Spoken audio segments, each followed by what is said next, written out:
that's when I told her, age 10 years and call me in the morning. Mm-hmm. Divide by 2 is... No. Oh, hello! Good to see you there.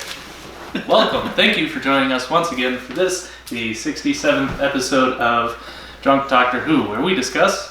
Frontier in space. Space.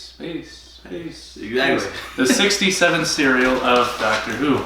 Yay! We're always so glad to have you join us on our travels through time and space and related television shows. Mm-hmm. If you don't know us, I'm Hatter, this is Holden. If you do know us, thank you for watching. And if this is your first episode, go back and start at the beginning. Welcome back. You must really like Frontier in Space. Yeah. This episode brought to you by... No, not brought to you by anybody. Cover up the logo. We both had Chick-fil-A for dinner. Independently, oddly enough. Oddly enough. Alright. What are we drinking today, Hattie? Alright, I have Magnum Flame, because life is too short for bad tasting alcohol. I'm having Hard Ice, Blue Bullet, Blue Raspberry Vodka. Yeah, Blue Raspberry Vodka is in there. Yeah, it's really good.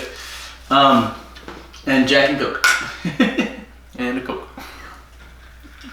Oh, did you not put any Jack in there? Well, I got the vodka thing, so I didn't put any Jack in my Coke. But I poured the Coke, and I'm like, I'll just have this. True, that's good. Alright, you know, you can get those at Robbie's. Robbie's? I like the Robberitas. I didn't know they sold these. Yeah, they're pretty cool. They're like $3. I'm gonna put this there. No, that's not. Yeah, that one doesn't end well. That way it doesn't freeze my hands while I hold it though. There you go. Alright, so anyway, this is a 6-episode serial. It's been a while since we've had 6 episodes. Yeah, although it felt like it should have been 8 episodes. Didn't it? It felt like it could have been 7. But yeah. There's a couple... partially because it leads... Well, yeah. This one leads directly into the next serial. As in, there's not a resolution at the end of the serial, and it goes straight into the next one. After 6 episodes. But there were a couple of points during the story when you're like, holy crap, that's a great end for the episode, and we assume the episode was ending there. That happened like twice, and it doesn't end. And it does end on like a less intense note. Right. And there were a couple of points where there are some stopgaps, some skip spots, where you're like, you know, they really went over stuff, you know, like they didn't say what happened here. They kind of skipped all that, and you're like, they really could have fleshed that out properly. And then we even had that one episode where it felt like it was timestamped really weird because what do they call that?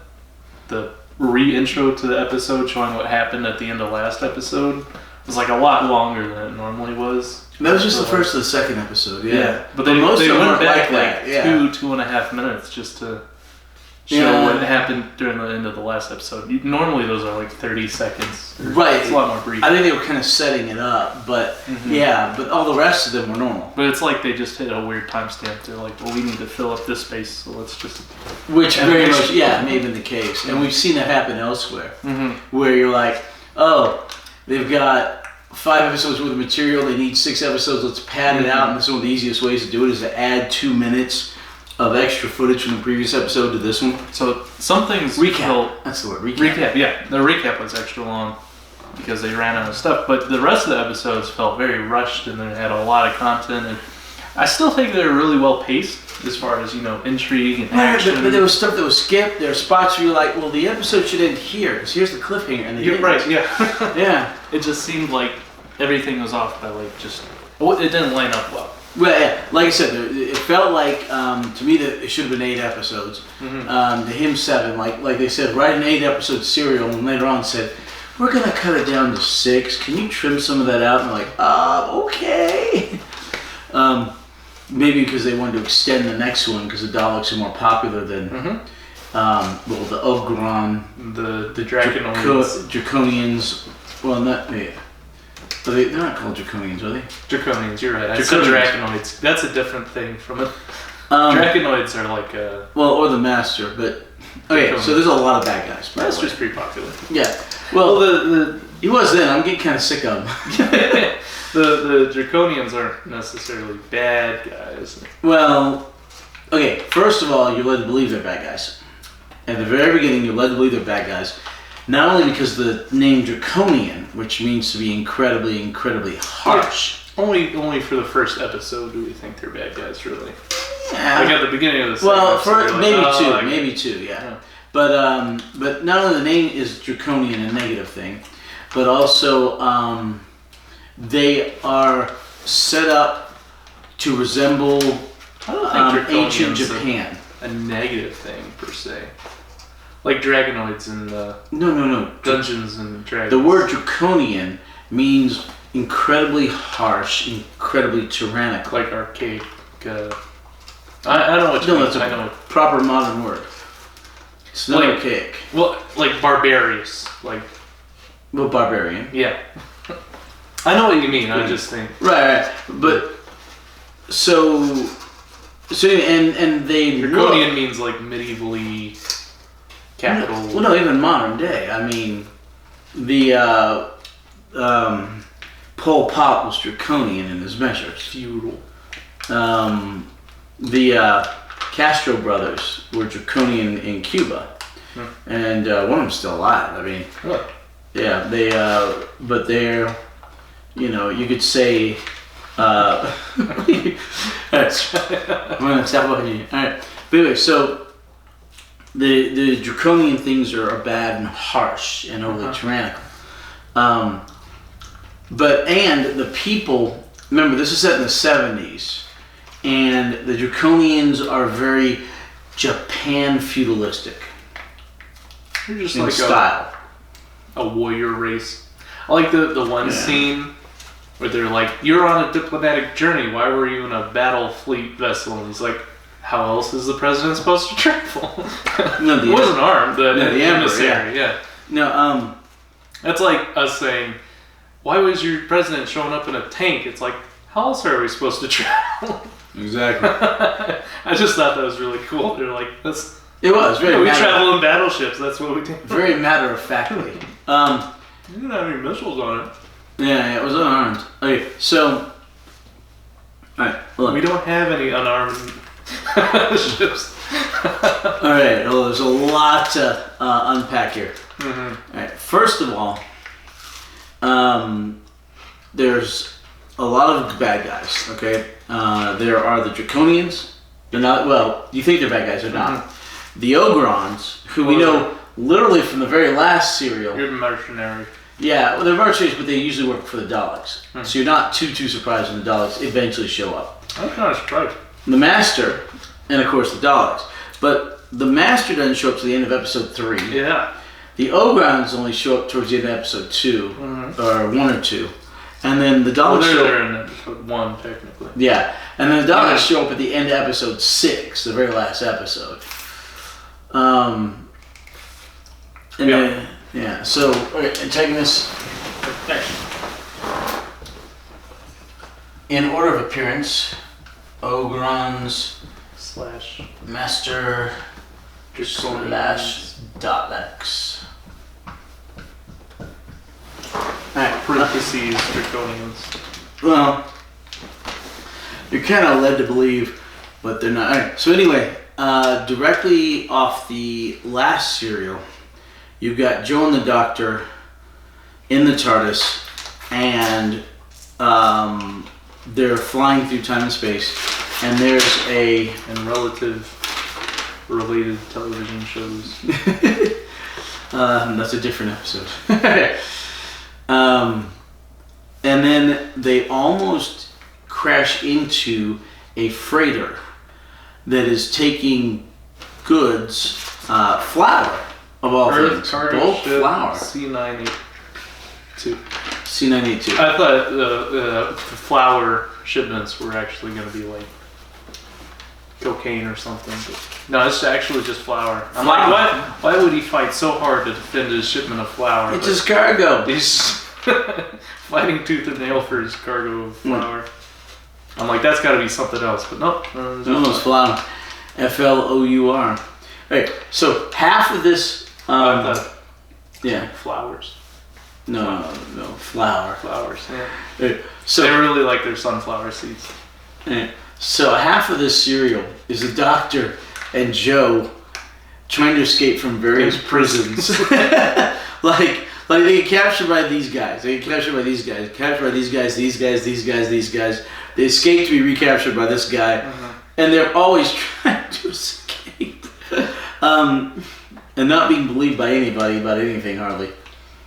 All right. So, to be fair, it's not a very believable story. No, true. The But Doctor himself said, when they come, my adventures take place with spotted yellow horses with polka dot stripes and rhinoceroses.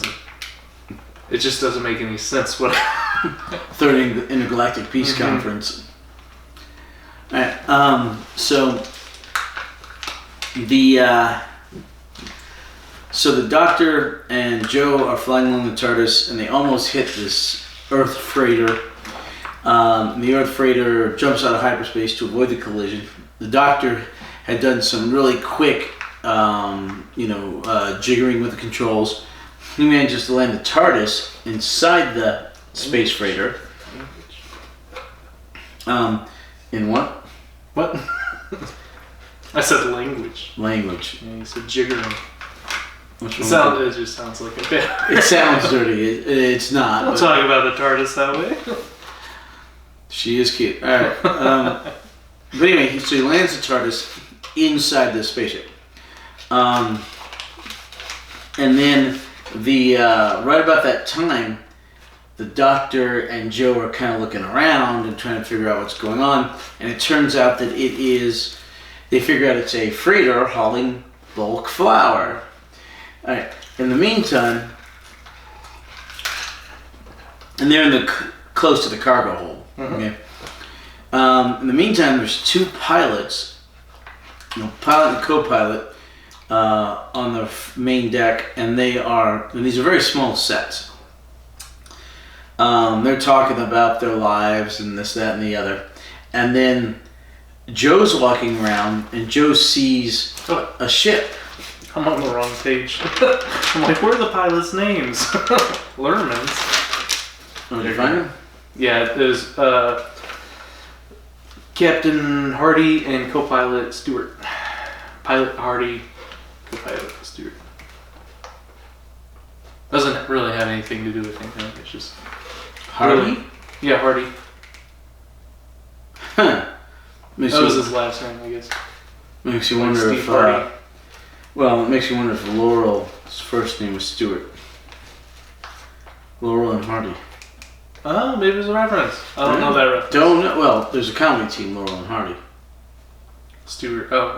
If Laurel's first name was Stewart, that would have been a really great reference.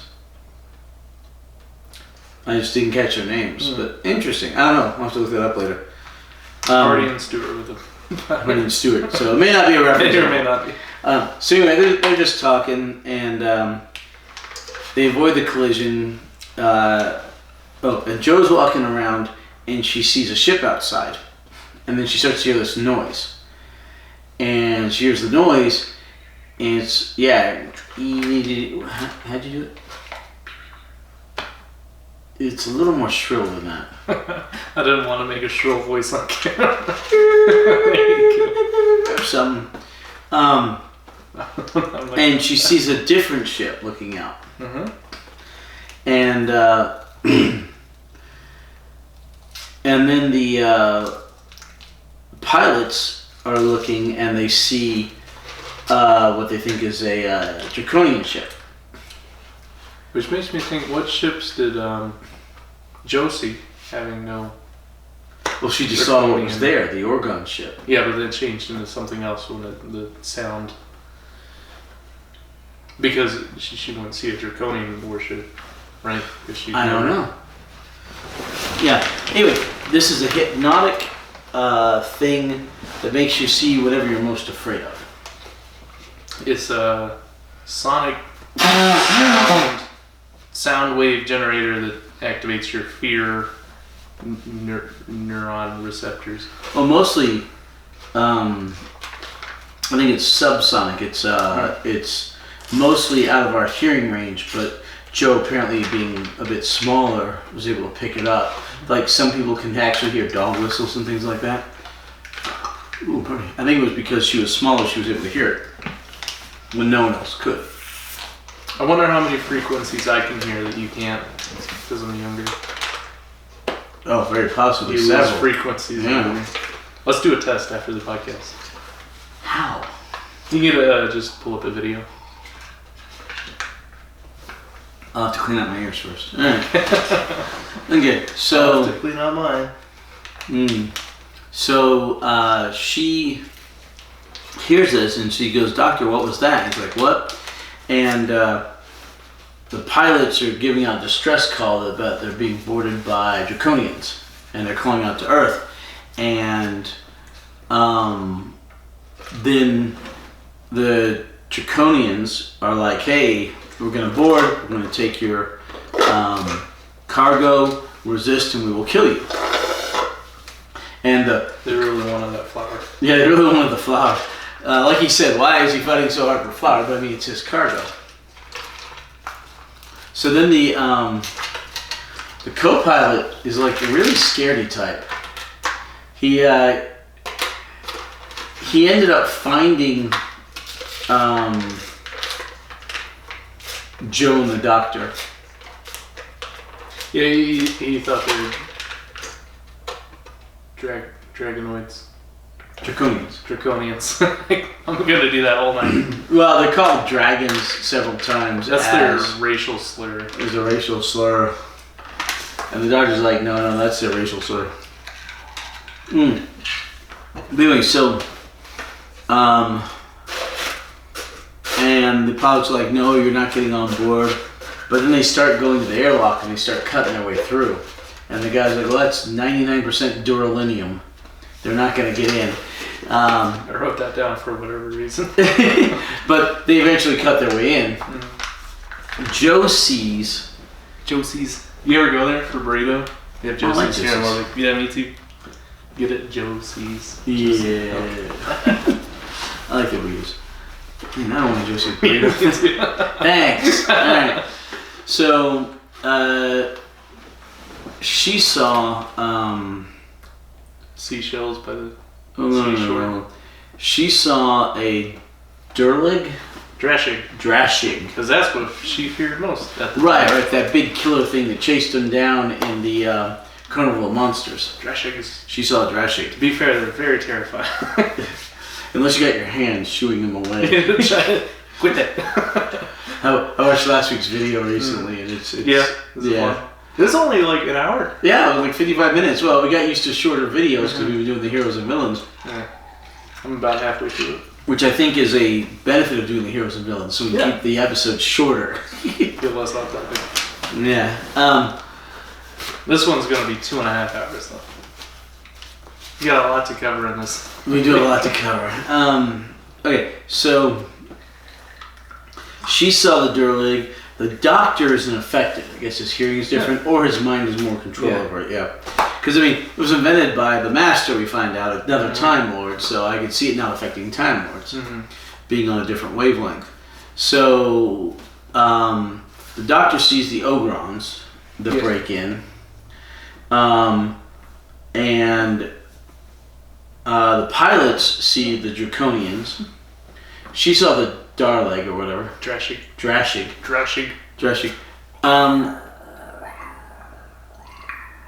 Okay, That's what Drashig sounds like. beforehand, they were captured, and they were taken to the brig. Not beforehand. Yeah, beforehand. After the Ogrons attacked. No. Beforehand, they were captured, taken to the brig, and then the doctor uses the sonic screwdriver to get out of the brig, right as the co-pilot's coming to grab them to use them as shields for the Draconians, because they see Draconians. Right. So the pilot, they still see them as Draconians. Right. The pilot and co-pilot think they're Draconians. They don't see them as people until after the. Right. So they capture them, they throw them in the brig, they think they're Draconians, And she's like, well, wait a minute, when are they going to see us as people? He says, well, whenever it wears off. Mm-hmm. So literally the Doctor manages to escape the brig, which is being held by big iron bars, but he manages to... No, the airlock's duralinium. Duralinium. But so the Doctor escapes, and he's like, literally right as the Doctor manages to get the door open, he comes and grabs him. Stop that. Hey. I'm trying to keep this couch from so ghastly ripped up. No, it's there because somebody had a chihuahua or something. Can't see it on camera. That's my pin holder. No, dude, you can see everything on the computer. Alright. Everything? Everything. Okay. So, the Doctor and Joe escape. They're literally, as they're escaping, they get captured. They get taken, and then the Doctor and, what are you doing? You do the recap. I'm going to draw some symbolisms. Symbolisms? Alright, careful. Alright, so the Doctor, the pilots get knocked out. We don't know if they're dead or not at this point. And then the Doctor gets shot. And Joe wasn't shot. She stayed up. And that's the end of the first episode, right? Joe said she was stunned. Wasn't she? No, I think she said the others were stunned. I remember they just threw her in the jail lock thing. Right, yeah. So, what are you doing? I'm trying to draw the Earth symbol, the symbols they wear on their chest, and then the Master had one from Sirius 4, and then the prisons had their own symbol. Oh, yeah. So, anyway, I think it's the end of episode 1, right? Mm-hmm. When you think the Doctor might actually be dead, but he's not. Yeah, he gets shot in the back, but it's just a stun. Which leads our death count in this episode to be very confusing, because we never know when people are being stunned or shot. Or killed, yeah. So, episode 2, you then see the Earth President, a lady president, and her real name is Vera. Madam President. Yeah, Madam President. And she has a general with her, and the general is Williams. Pretty militant. General Williams. He looks like Leonard Nimoy without the Spock ears. Yeah, except harsher. Harsh Leonard Nimoy, yeah. Anyway, so she's the president. She has a general there, and they're talking to the ambassador of the Draconians. Once again, they look like they're from. Their whole race looks like it's modeled after Japanese. Not that they look human; they are not. They have sort of lizardish skin, not quite Silurian, but reptilian, kind of reptilian, kind of pointy, basic humanoid, but some long beards, and the hair on their head looks fairly Japanese. And they're wearing green bamboo. Looks like bamboo bucklers and sash. Got a big old emerald right there. Oh yeah, but their buckler and their sash are made out of bamboo pieces. If you look closely, it's bamboo. And then it was painted green. Like bamboo. Yeah, it probably is bamboo. Oh, like the set wise, but yeah. Yeah, no, but I mean it was probably made out of bamboo. I didn't draw the correlation with the Draconians and the feudal age Japan. I thought it looked very Emerald City-esque from the Wizard of Oz. Not only feudal age, they were very imperial like that up until WW2 actually. I just didn't draw that comparison. They're the last. Oh, you're right. They do. Yeah. Well, the bamboo was a giveaway for me. You know. The bamboo sashes. I was just focused on the giant emerald they had. Yeah, a giant emerald, or one. I think the emperor had a sapphire or something. Mm-hmm.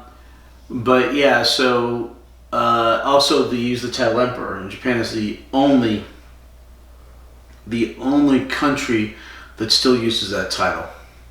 Not anymore. Yeah. Really? Yeah.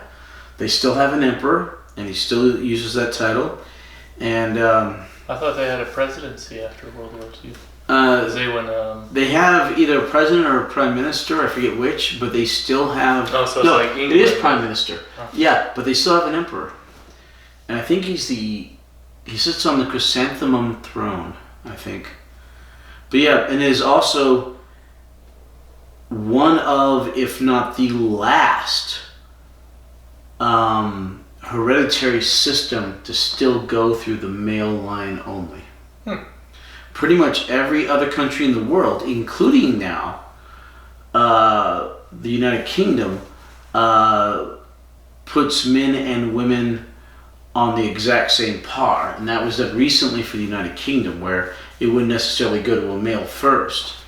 Well, it used to go to a male first. Now, starting at a certain point, about 10 years ago or so, they switched it so that from that point onwards, women would be considered equal with the men in the succession. But it wouldn't affect anybody above that.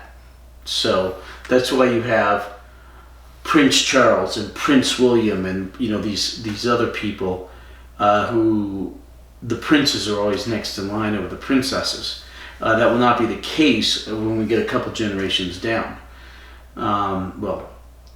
3 generations down from where we are now. Most other dynastical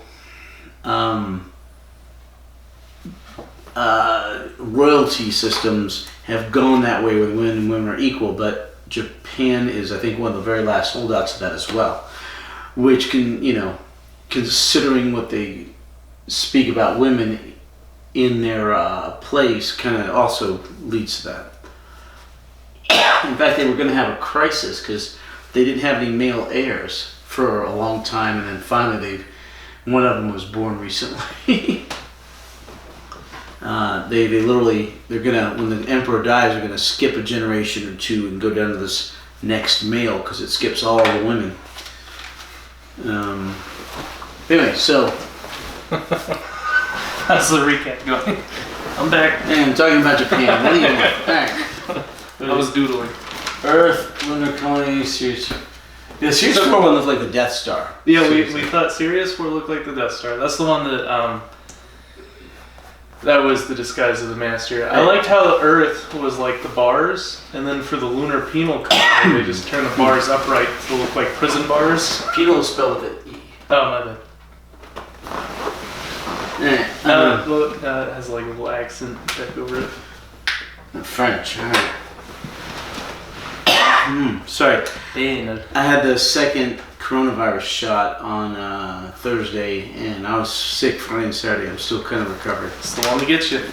Oh man, the second one just kicked my butt. Alright, I'm gonna get some water. Okay. If you keep talking. I could use some water. 2? Are we in episode 2? Yeah, I think we just finished episode 1. So they wake up from being stunned. No. Episode 2, and they've got the ambassador, which is the son of the emperor there, talking with the president. Madam President, her General Williams. So that's what's happening on Earth. So we have Earth, cargo ship 2982, headed back to Earth, bringing these prisoners, which they thought were Draconians, but after everyone got stunned and then woke up, the fear sound wore off, so then they realized that the Doctor and Joe Grant were not Draconians, that they're just regular people, and they looked at them, they're like, what are you doing on board? Stowaways. You were helping the Draconians, weren't you? Back into the prison, and then we're taking you to Earth to talk to the president, and I don't know why. But they're gonna interrogate them and get down to the truth of it, because the Doctor and Joe are like, we weren't helping the Draconians, we came here on the TARDIS. They're like, lies, what are you talking about? We're gonna use a mind probe because you won't tell the truth. So back on Earth, we see Madam President and General Williams, and then the Draconian son of the Draconian Emperor, who's like the emissary, and they're all arguing because Draconians are having reports of humans attacking Draconian ships and stealing the cargo, and and vice versa for the humans are having reports of, Draconians raiding human cargo ships, which we know is really just because of probably that sonic fear signaling thing. So we know there's probably a third party behind it. We know it's the Ogrons that are really raiding these ships, but who's behind it all? So the Doctor and Joe Grant show up, and then they have an audience with General Williams and Madam President, and of course they don't believe them, so they take them to get mind probed to mind. And then the Doctor talks about how he's defeated the mind probe before by telling the truth. Mm-hmm. The Doctor historically does not like computers. He thinks computers are stupid. They are. Alright, so... But mind probes are not reliable, I'd say. No, they are reliable. When they come down to like a 404 error, most computers, when we have our computers that fail an operation, they're just like, error. When my probes, are overloaded, they just explode. Well, that's because he was telling them the truth, and they had it on a super high setting, and they weren't willing to believe the truth. Yeah. Wait, are you already to when they mind probe him, like in episode 3 or 4? Yeah, we're at, let me see. We should be on episode 2. Yeah, we were talking about episode 2. Yeah. About how his sonic screwdriver didn't work. Oh, it set off the alarm. For the first time that ever. was classic. Okay, simple lock, and he goes to open it, and it says off the alarm, and they never addressed that, which one of the things I think got skipped, Yeah, but there's a lot of back and forth. They never take his sonic screwdriver from him until he goes to the lunar. Right. Not there yet, but so they put him in the hold on the ship, and he gets out with the sonic screwdriver. Yeah. Then they put him on the hold on Earth in prison. Right. And he tries to escape with a sonic screwdriver. Sets off an alarm.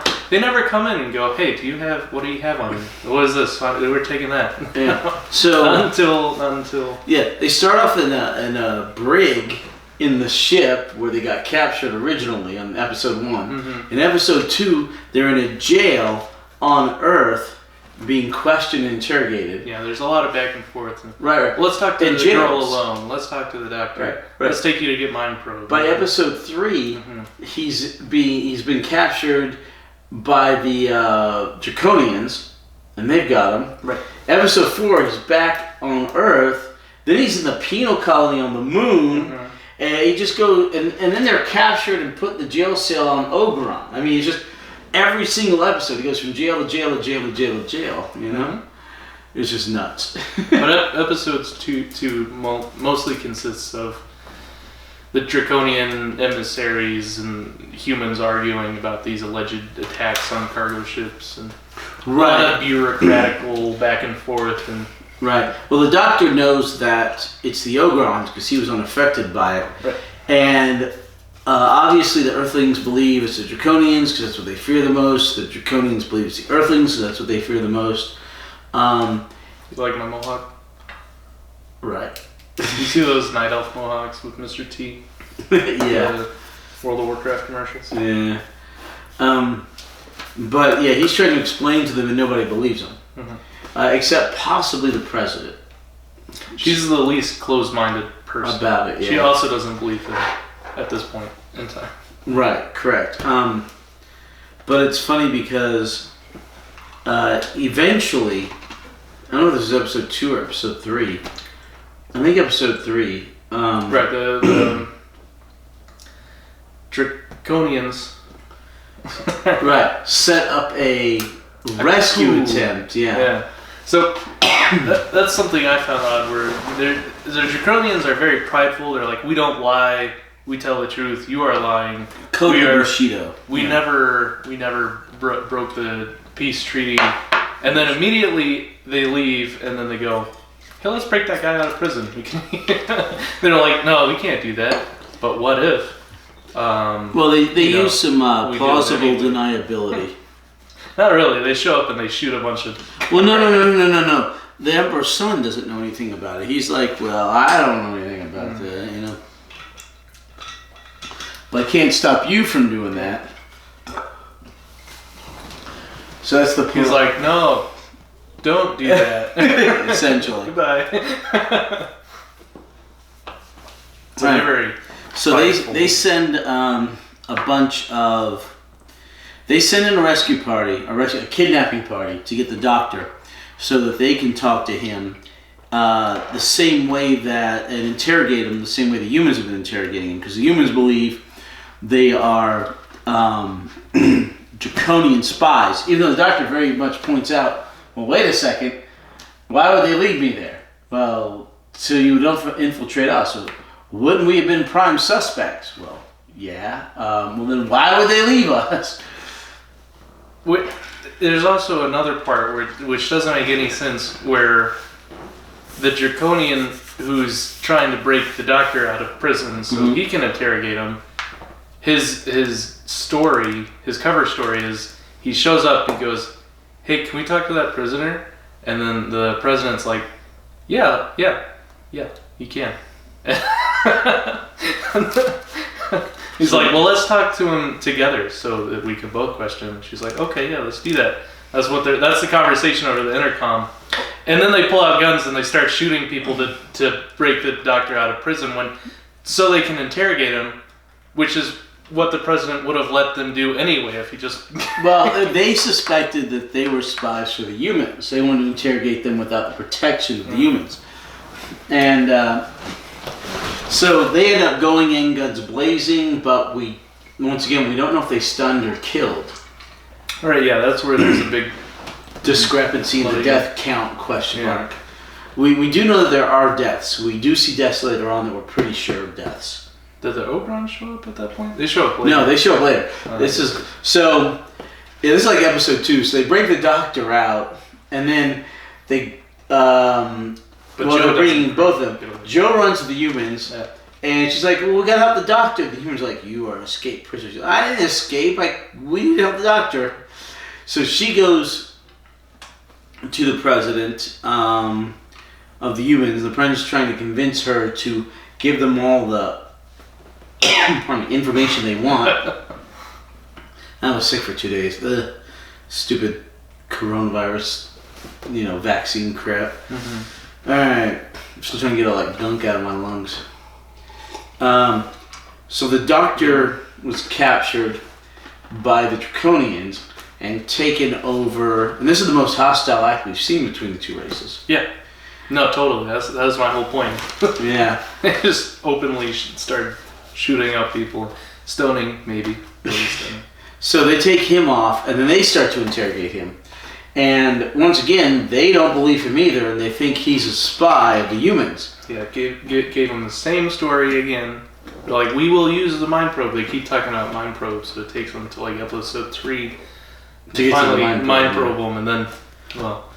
Yeah, and then the doctor breaks the mind probe. So they ask the doctor a bunch of questions. The doctor tells them they don't believe the doctor. And then he does a 6 backward somersault in the chair. Yeah, he like throws 3 draconians at the same time. He's got 2 draconian guards next. Okay. So much stuff that happened in this serial and in a lot of Doctor Who would not happen if you just put proper guards on prisoners. I mean, just seriously. Well, I'm sure they weren't expecting this frail old man, the doctor, to be able to overpower. He's not a frail old man. He's like 6'4". Yeah. 6'5". Well, draconians are a giant reptilian monster. No, they're not. And they're pretty much all shorter than the doctor. Yeah. Yeah. Well, he had 2 of them, and then a third one. And he had him tied to the chair. Yeah. He manages to have gotten loose from his bonds, takes both of them, Belushi and Kung Fu's them together. Chain bonds. Yeah. Into the other guy, and then he manages to escape. He gets off the embassy grounds and gets captured by the humans. End of episode 2, I believe. I believe. So then he's taken back to the Earth headquarters, and they're like, okay. They asked to speak to him, and he's like, look, you're wasting your time. I told the Draconians, I'll tell you again, nobody wants war, but this is what's going on. And they don't believe him. So they finally tried the mind probe on him. And he tells the mind probe the truth, that he's not working for the Draconians, that he got on the cargo ship in his TARDIS, that they're not spies, and they don't know where any other spies might be. And eventually blows up the mind probe, the same way he discussed in episode 2. So then, they sentence him because the president's now feeling a lot of political pressure and a lot of demand from the people to go to war with Draconia. She ends up removing their embassy, kicking him out, not declaring war on him or anything, but she kicks out the ambassadors, and she sends the Doctor up to the moon penal colony, the lunar penal colony. So the Doctor gets sent up there, and he's still in his normal clothes, which is funny because all the rest of the new prisoners are in uniforms. So the Doctor's on the moon. He asks if he can say goodbye to Joe. They don't let him. He's like, okay. Oh, okay, forgot in all this. Back in episode 1, the TARDIS was taken by the Ogrons. And so the Doctor and Joe don't have the TARDIS, as well as all the other problems. So the Doctor's on the penal colony on the moon. They ask him if he's a political prisoner, because everybody up there is pretty much political prisoners, unless they are serving a life sentence, because all sentences on the moon are for life. But were brought in to be trusted by the head guys. So they might take non-political prisoners up there if they're trusted to help run things. So he goes up there and they're like, you part of the peace party? He's like, well, I'm for peace. And they're like, oh, what'd you do? He's like, well, I tried to stop this war between the Draconians and the Earthlings. And they're like, oh, okay, cool. You know, several of us have done the same thing. At least one or two people there in violent ways, though. So he ends up being stuck up there as a prisoner, and he gets in with this one guy, professor or somebody or other. I'm sure you have notes here. He's talking to a regular prisoner who's going up there as a member of the peace party, and they give the peace sign as their farewell. And then they end up talking to this professor who was sent up there a couple years back, older gentleman. Hey, what's the name of that kid and that older gentleman on the penal colony who were the members of the peace party? The older man is Professor Dale. Dale. Okay. And the Indian guy is...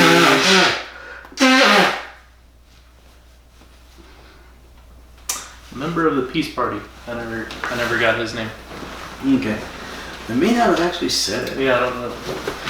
Alright, so Professor Dale's up there, political prisoner, spoke out against the Earth government.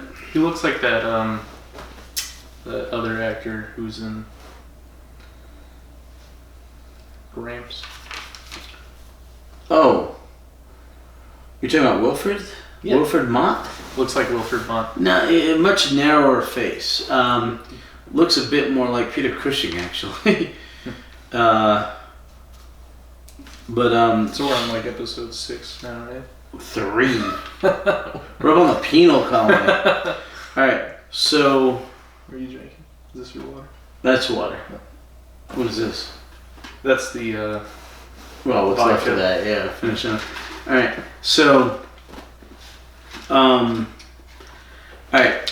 so Professor Dale states that he has... he says, well, how can we trust you, Doctor? They spend half the episode, the Doctor trying to ingratiate himself with the people in the penal colony, whereas, I guess, Joe Grant had the week off. And all of this is taking place in the penal colony. At that point, the Doctor's like, well, he tells his whole story, And finally, somebody believes him. The guy goes, well, that would explain a lot. Because we used to be at peace for all these years, and then suddenly all these problems happen, and they're not like that, and we're not like that. So that would explain a lot. And I was just like, great, finally an open mind. The first half of this entire serial, so like the 3 episodes, is just filled with, we enter the scene on this politically tumultuous battlefield. There's a lot of tension between these 2 factions. Mm-hmm. So you have these fractures and sub-factions to where you have Earth, but then the president's like the open-minded person, and she's looking for definitive evidence, and we have all these other parties that are fracturing, like the Peace Party, and people clamoring for war or like a military regime to take over, to, you know, because they think the Draconians are attacking, and so that's what most of the people on this lunar penal colony are, these Peace Party people that try to fracture.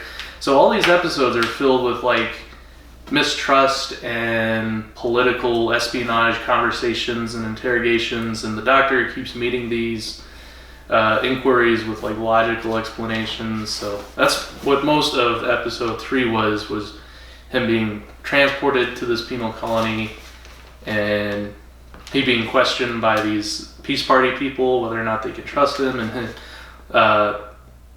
just responding with logical explanations of, you know, I'm not a spy, or I wasn't placed here because of this reasons, or I draw too much attention to myself, or be too obvious, and you have no choice but to trust me. They're like, how can we trust you? Dude, if I was trying to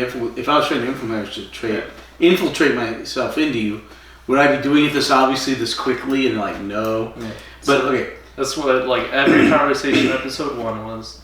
Every conversation in episode 2. Every conversation in episode 3 is just like, we don't trust you. What are you doing? And just logically, there's a lot of back and forth here. The first half of this entire serial. Alright, so finally, he convinces this Professor Dale that what he speaks is the truth. Professor Dale's like, well, okay, I actually believe you, and we do have an escape plan that's kind of going on, because from the very first moment he's there, he's talking about escape. And he's like, okay, yeah, we could possibly do that. In the meantime,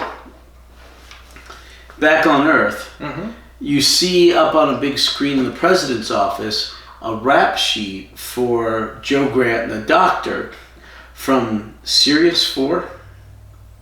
Sirius 4, right? Sirius 4 is the planet. So the master comes from. Yeah, so they're like, and the general's like, that's them, obviously. No, they're back on Earth. Right, so they're back on Earth. So, but you see a rap sheet for the 2 of them. Yes. Yeah. So it's like they're back on Earth, and it's like, So, well, this guy's come to claim them. And the general's like, well, wait a minute. They've committed crimes to us. We've already got him on the penal colony. She's here, and the president's like, well, let's talk to him. And in comes the master. It's like, great. The master again is the representative of Sirius 4, which used to be an Earth colony, which is now Dominion. Involved into a Dominion. And she wants to make amends with all the Dominions because of the fracturing political structure on Earth right now, because of the paranoia of the potential war with the Draconians. So she's like, well, we should hand over these prisoners because that would buy us some influence with... Yeah, the whole system is incredibly British. I mean, it's a British show set, British show from the 70s at this point. But yeah, the whole penal colony, the Australia thing, the whole... slowly but surely giving places their independence, like India, etc., Pakistan, Israel, Egypt, etc., all the places that the United Kingdom used to control. Canada, Australia, New Zealand. It's all a very British system. But of course, it's a British show. So eventually, the master convinces her that he has rights to the prisoners and he should be allowed to take them away because they supposedly committed all these crimes on Series 4, which are all bogus. Yeah, it's all fraudulent. He's fraudulent. He's in a stolen space cruiser, police cruiser, That leads to some issues later on, but the Master has a working, fully functional TARDIS, right? We don't know where it is. Okay.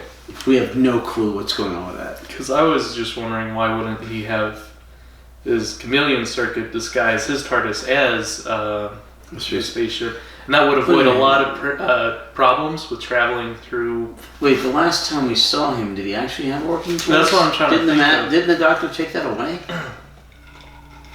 The last time we saw him was where the Doctor was telling that Supreme Being to keep him prisoner in this purgatory place, and last minute he jumps into his TARDIS and escapes, right? Oh yeah. I'm trying to remember which... What was that episode where the Master and the Doctor, they show up in purgatory and there's like that Supreme Being... Oh, the Time Eater. The Time Warrior. Yeah. That's it. The bird thing.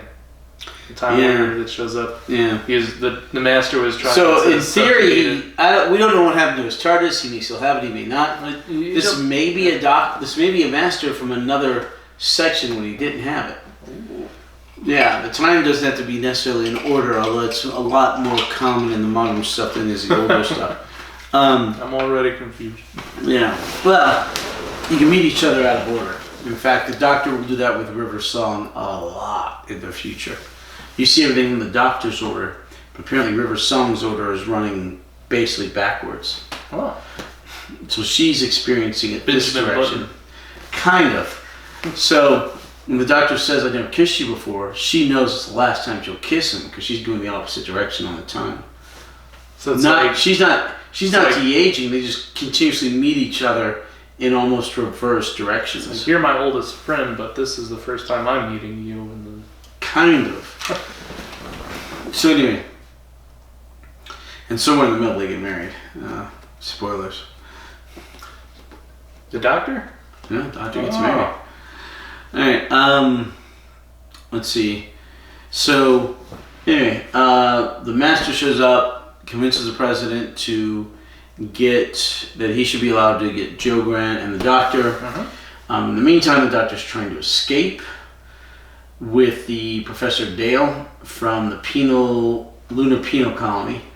They go into a room where there are spacesuits that they have to go through about 10 kilometers or something of the lunar surface to get to a spaceship, to steal a spaceship. Once they're in there, however, the spacesuits don't have any oxygen in the tanks, and somebody locks the door and starts decompressing the room. It's very Papillon-esque.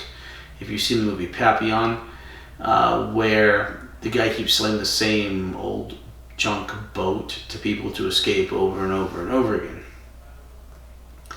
So, anyway, they're in the chamber and it's being decompressed, and then the episode ends. So, episode 4, somebody turns that off. Turns out the guy who turned it off and stopped the decompression was actually the Master. Because the Master wants to see the Doctor alive.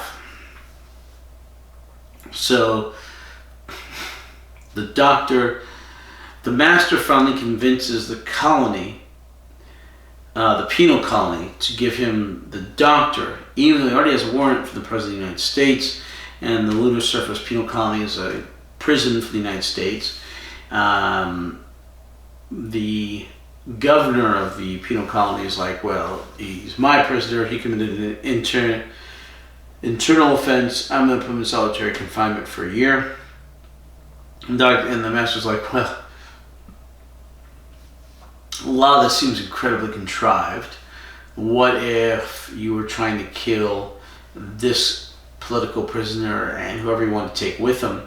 This would be an incredibly efficient way to do it. They were trying to escape, you did this, I could demand an inquiry, and so the guy's like, yeah, tell you what, take him. So the Master, in his stolen police cruiser, takes the Doctor and Jo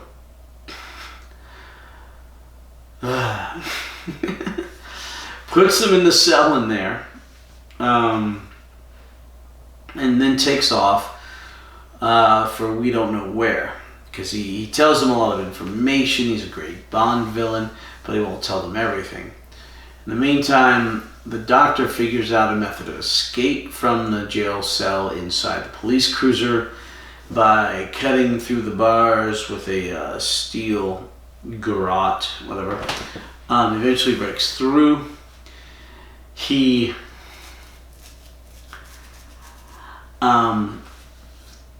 gets out of the jail. They're on CCTV. Master's watching them. But Joe Grant's talking and talking and talking, just prattling on like crazy.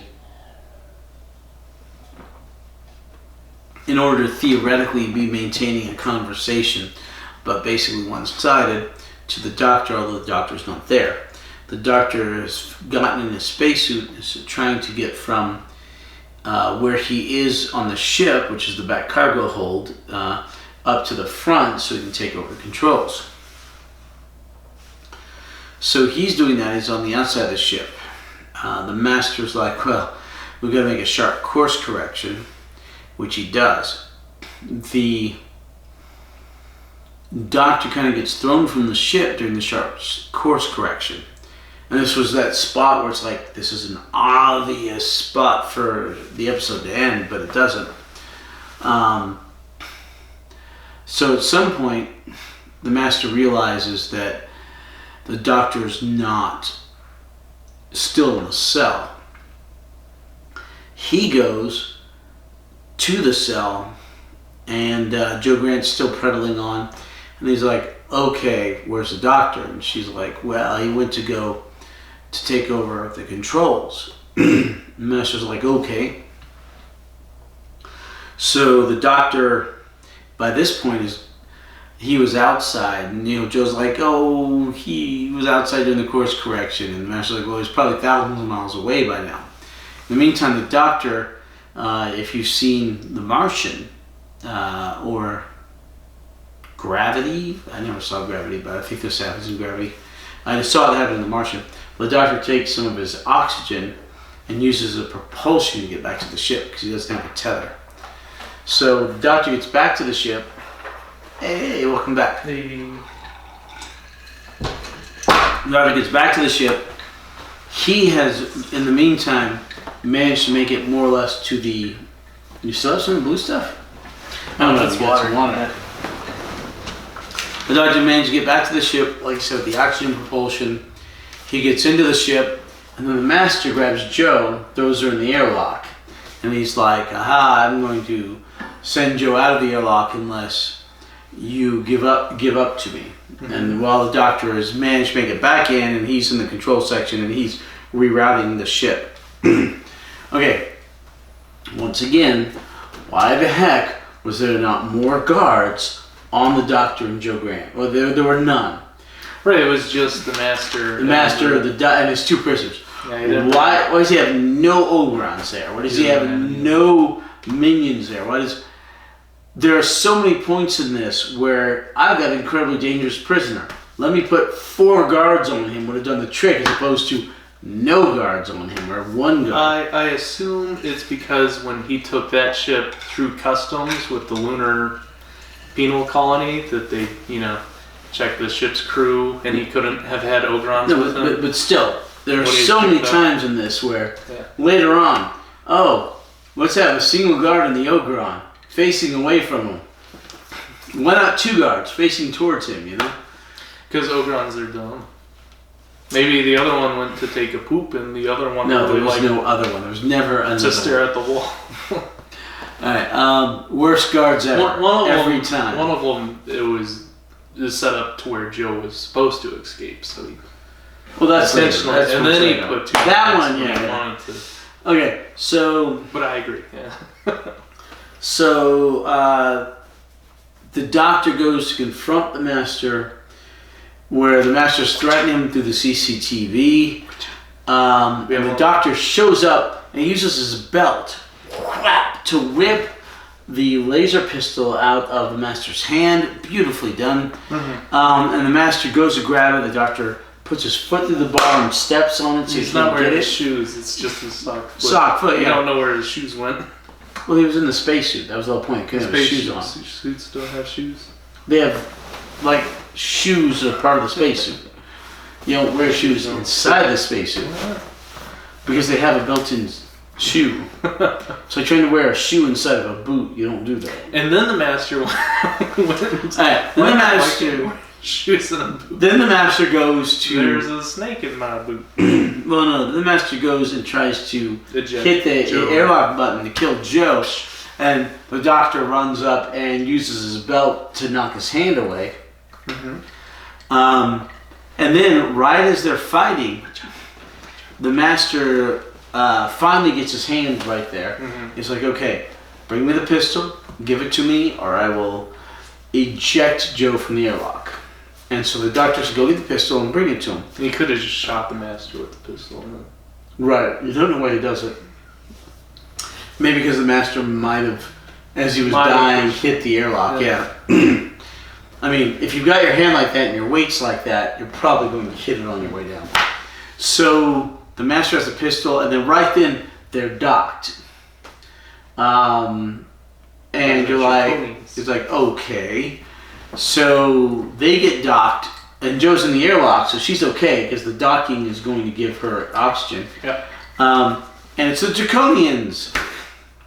They come because when he redirected for what did it ever say why he redirected course suddenly? He was trying to get to the Draconian. Okay, the Master was trying to get to Ogro. He had to kind of cut through Draconian space anyway. Yeah. And he's in an Earth ship. They're almost at war.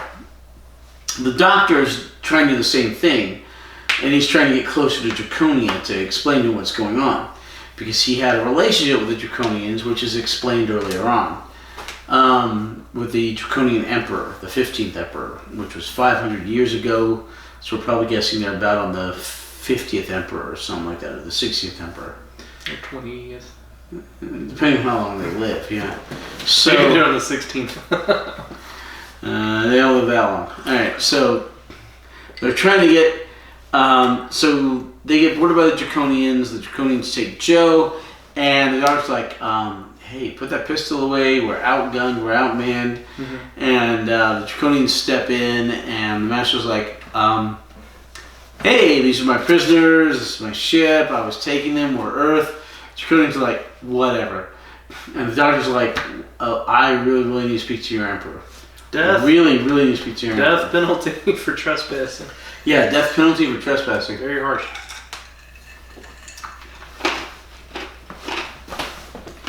So, they get taken off to Draconia, which is where the Doctor was trying to go. They go there, and then, are we in episode 5 yet? I don't think so. Maybe.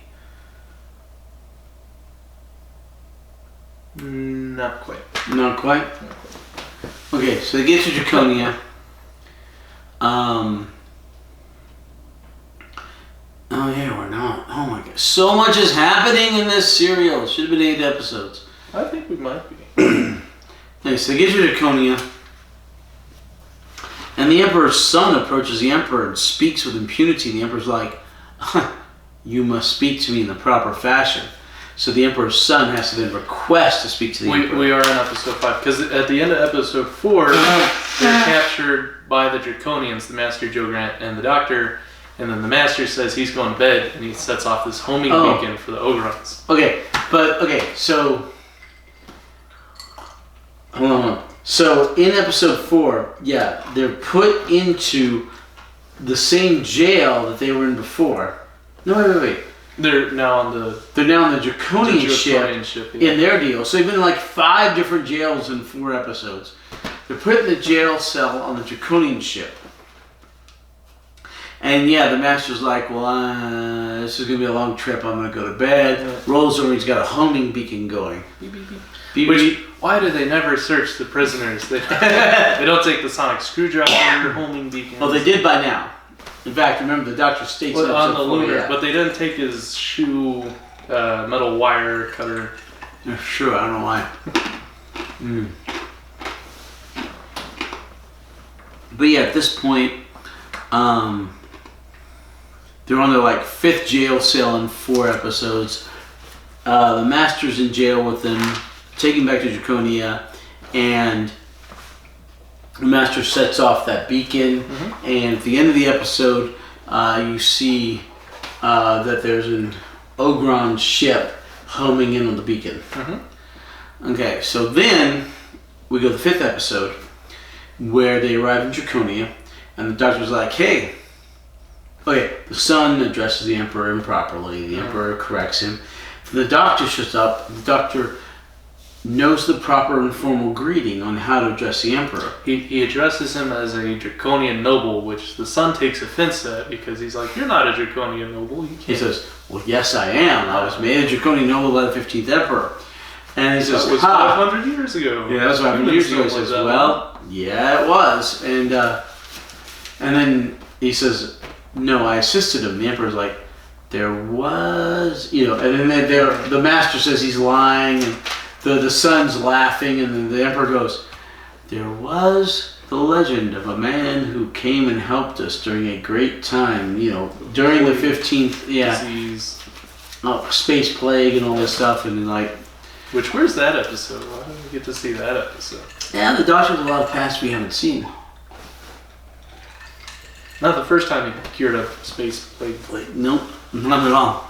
So the Doctor then is like, well, yep, I'm that guy. He showed up in the TARDIS. I showed up. I have the TARDIS. He was called the Doctor. I'm called the Doctor. I am a Draconian noble. Then Joe speaks up, and they're like, no women will talk. And the Emperor's like, let her speak. Let her speak, kind of like in Peladon.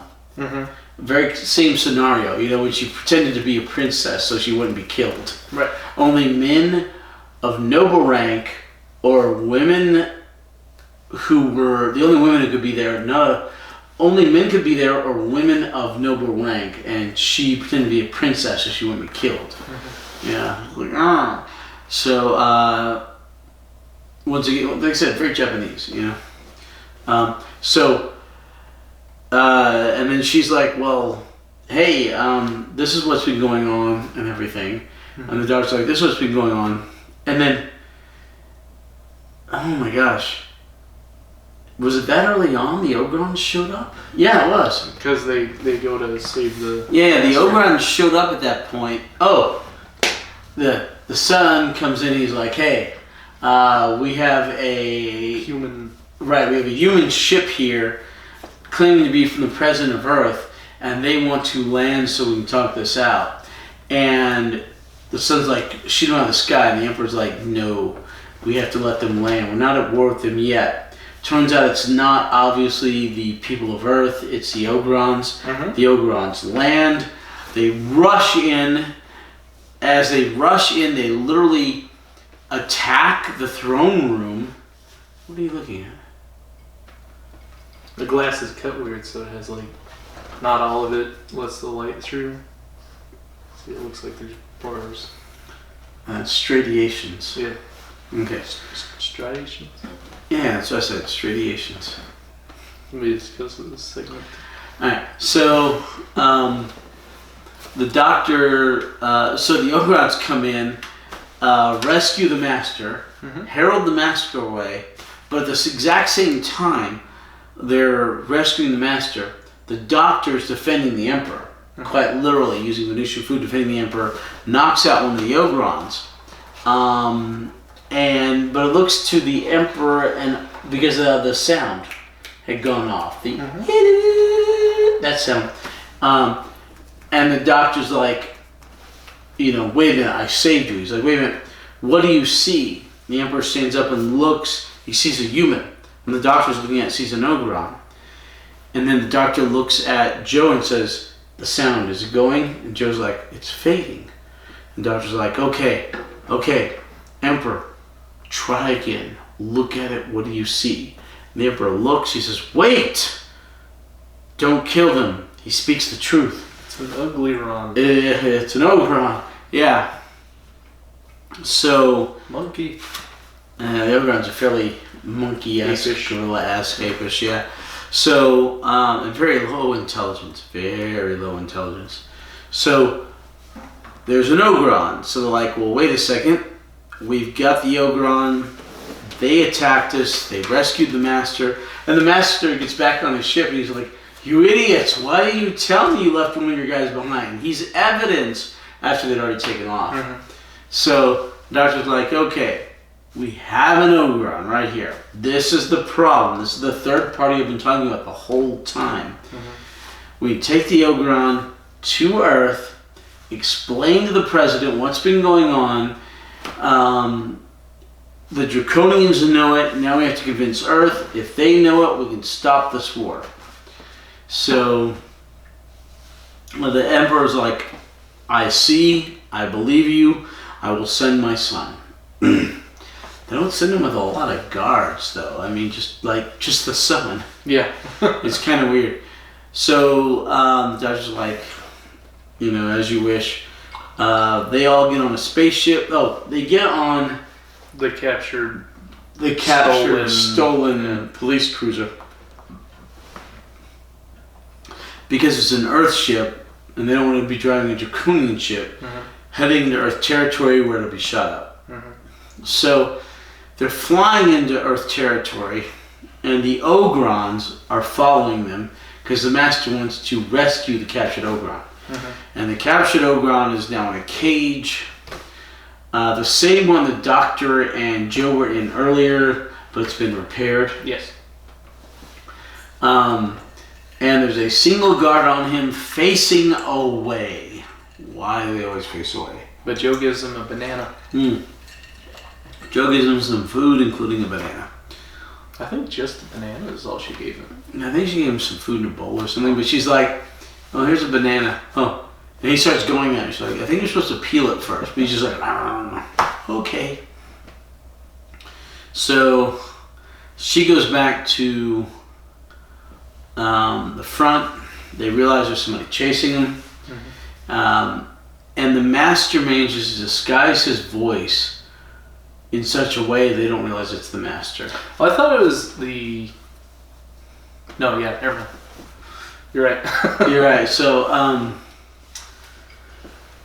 yeah, the Master's like, well, hey, you are on a stolen vehicle. Pull over. Essentially, yeah. We're the police. You're in a stolen police vehicle. We have this vehicle as registered stolen. He's like, no, we're on an explicit space mission to the president of Earth. Yeah. He's like, nah, it's stolen. Pull over. And he's like, okay, we'll pull over so you can board us, so we can explain. So, yeah. So the Doctor slows down, and the son of the Emperor's like, well, wait a second. We've got diplomatic immunity here. Why don't you tell them that? He says, well, they don't know, and if we try to tell them, they won't believe it. So he slows down a bit. In the meantime, the Ogron has escaped from his cage and knocked out his Draconian guard. I thought he didn't escape until after they boarded. No, it was a little bit before, I think. You guys see these? Excuse me. I think it was a little bit before. God bless you. God bless you. I think it was a little bit before. And then he goes up to the front, and Joe's like, Ogron. And then, literally at that point, the Doctor is fighting the Ogron with the help of the Draconian, and they knock him on the control panel, and he hits the controls to slow them down. Yeah. So while they're slowing down, at the same time they're being shot at with missiles from the Ogron ship, literally, firing missiles at them. They get hit with all the missiles, and at this point they slow down, and so the Master's like, well, wait, don't kill them. They're probably hit enough that I can capture the Doctor still alive, because he wants the Doctor alive. Right. End of episode Vaudeville. 5. Well, no. He wants him alive so he can take him to the people who are paying him. Remember the Daleks? Oh. Yeah. So I thought it was. He said, "I do want to kill the Doctor, but a missile is too impersonal." yeah, it seems not personal at all. Yeah. It's a very Bond-esque. Very Bond villain-esque. So, end of episode 5, beginning of episode 6. The Master docks with and boards their ship. The Ogrons run on. They capture Joe Grant, who is in the back attending to the fallen Draconian. Yep. They capture her. The Ogron that the Doctor and the Draconian had subdued, basically hogtied. Mm-hmm. They go to the back of the ship because they were boarded and they're firing at them. Mm-hmm. The Ogrons manage to get that Ogron. They manage to take them all off the ship. So all the Ogrons get off the ship with Joe. The 2 Draconians, including the son of the ambassador and the Doctor, are still on the ship. Mm-hmm. They escape. They take off. And then in the meantime, the Doctor and the Draconian... they run away because an Earth battle cruiser shows up. So an Earth battle cruiser shows up, and so the Master of the Ogrons run away. They take Joe and escape with the Ogron evidence. So Yep. the Earth, they know that their cover's blown with the Draconians because they found out it was the Ogron mercenaries behind the fear device. But he's still trying to intercept the proof of the Ogron mercenary to Earth, because as long as one is at odds, and the war is still going to happen. Right. So the Earth battle cruiser shows up, so they take the evidence and Joe as a prisoner, and they escape, and then... Right, and then the Earth battle cruiser's like, hey, this is a stolen vehicle, stop. He says, look, the guy who stole it is in that other vehicle, stop him. Nope, we're going to board you, stay there. He's like, oh, God. Mm-hmm. So then they get boarded by that vessel. They get hauled back, probably in another prison jail cage thing. Mm-hmm. They all go back to Earth, except for the Master and Joe Grant and the Ogrons, who go to the Ogron planet, which I don't think they ever named, do they? Okay, so... The poop monster planet. Oh, God. Okay, this should have been 8 episodes. It was 8 episodes. I'm sure they cut it down from 8 to 6. So they all go back to Earth, and the son of the Emperor is standing there with the Doctor going, this was it. I'm serious. This is what happened. I'm here telling you this is what I saw. This is what we saw. This is what my father, the Emperor, saw, and the Doctor's explaining it. And the President's like, okay, I believe you. And General Williams is like, I don't believe you. Mm-hmm. And then the son of the Emperor, the Draconian, confronts General Williams with evidence that General Williams was the one who started the war between them, because he fired on an unarmed brigand. That was like a previous war 20 years ago. Right, from 20 years ago. That that was sent by the Draconians when they were making a peace deal with Earth originally. Mm-hmm. So apparently the same guy was a captain of a ship long before he was a general or an admiral or whatever. And he fired upon the Draconian ship and ended up causing a war. He thought the ship was armed. The ship was unarmed. It was just sent as an escort, an honor guard, an unarmed honor guard for the high-end royalty. So he gets confronted about he really did cause the war when he thought he was defending himself. He says, okay, I believe you too, and I will personally lead this mission. He's been the stubborn Hanyak the entire time, and he finally learns and changes his tune and switches over, and he's like, okay, I will lead this mission. We will take my particular scout vessel, and we will go and we will find out all this evidence. Because the Doctor was like, we can't split up our fleet. This could be another draconian ruse. He's like, we just need one vessel. We just need to go to the Ogron planet and get the evidence. Mm-hmm. So now you have General Williams, the son of the Emperor Draconian, the Doctor, and just a handful, maybe 5 or 6 human fighters in this vessel, the scout vessel that's General Williams' vessel, going to the Ogron planet that the Doctor managed to get the galactic coordinates from previously, over to get the evidence that the Ogrons were behind it so that the two factions won't go to war. In the meantime, the Master has Joe Grant on the planet, and she's like, this is a dump. He's like, well, I'm going to go to better place soon. And he's like, okay, you will help me. You will help me. You will help me. He's trying to hypnotize her. You will obey me. You will obey. And she's like, no. And she starts saying nursery rhymes. She starts going through nursery rhymes, so he can't hypnotize her. And then he uses his little hypno machine. The fear. Yeah, the fear machine. And she sees through it, and she keeps convincing herself she sees through it. And she Drashig, but she's like, it's not real, it's not real. Right, it's just the Master, it's just you. And it goes Drashig, then something else, I forget what it was. To this Cyberian. And then something, and finally it's the Master again, and he's like, well, you defeated me twice. After he Bond villainously explains his whole plan. exposition of... And shows her where the TARDIS is, and has to show her where the TARDIS is. She's like, the Doctor will save me. He's like, you're right, he will, because I have the TARDIS. And it's right behind you, actually. He's coming to save you, but that's my plan. And then I'm also going to do this and this. And he puts her in a jail cell with very, very soft earth below it. Yeah. No guard. And an Ogron brings her food with a soup and a very large spoon. So she starts to dig her way out through the very soft earth. So it's 2 cells. Adjoining. The door to hers is locked. The next one over is not locked. But it's surrounded by like a concrete stairs. But the floor of both the cells is just dirt. Kind of like flower pot looking. Yeah, so she starts digging her way out. Great.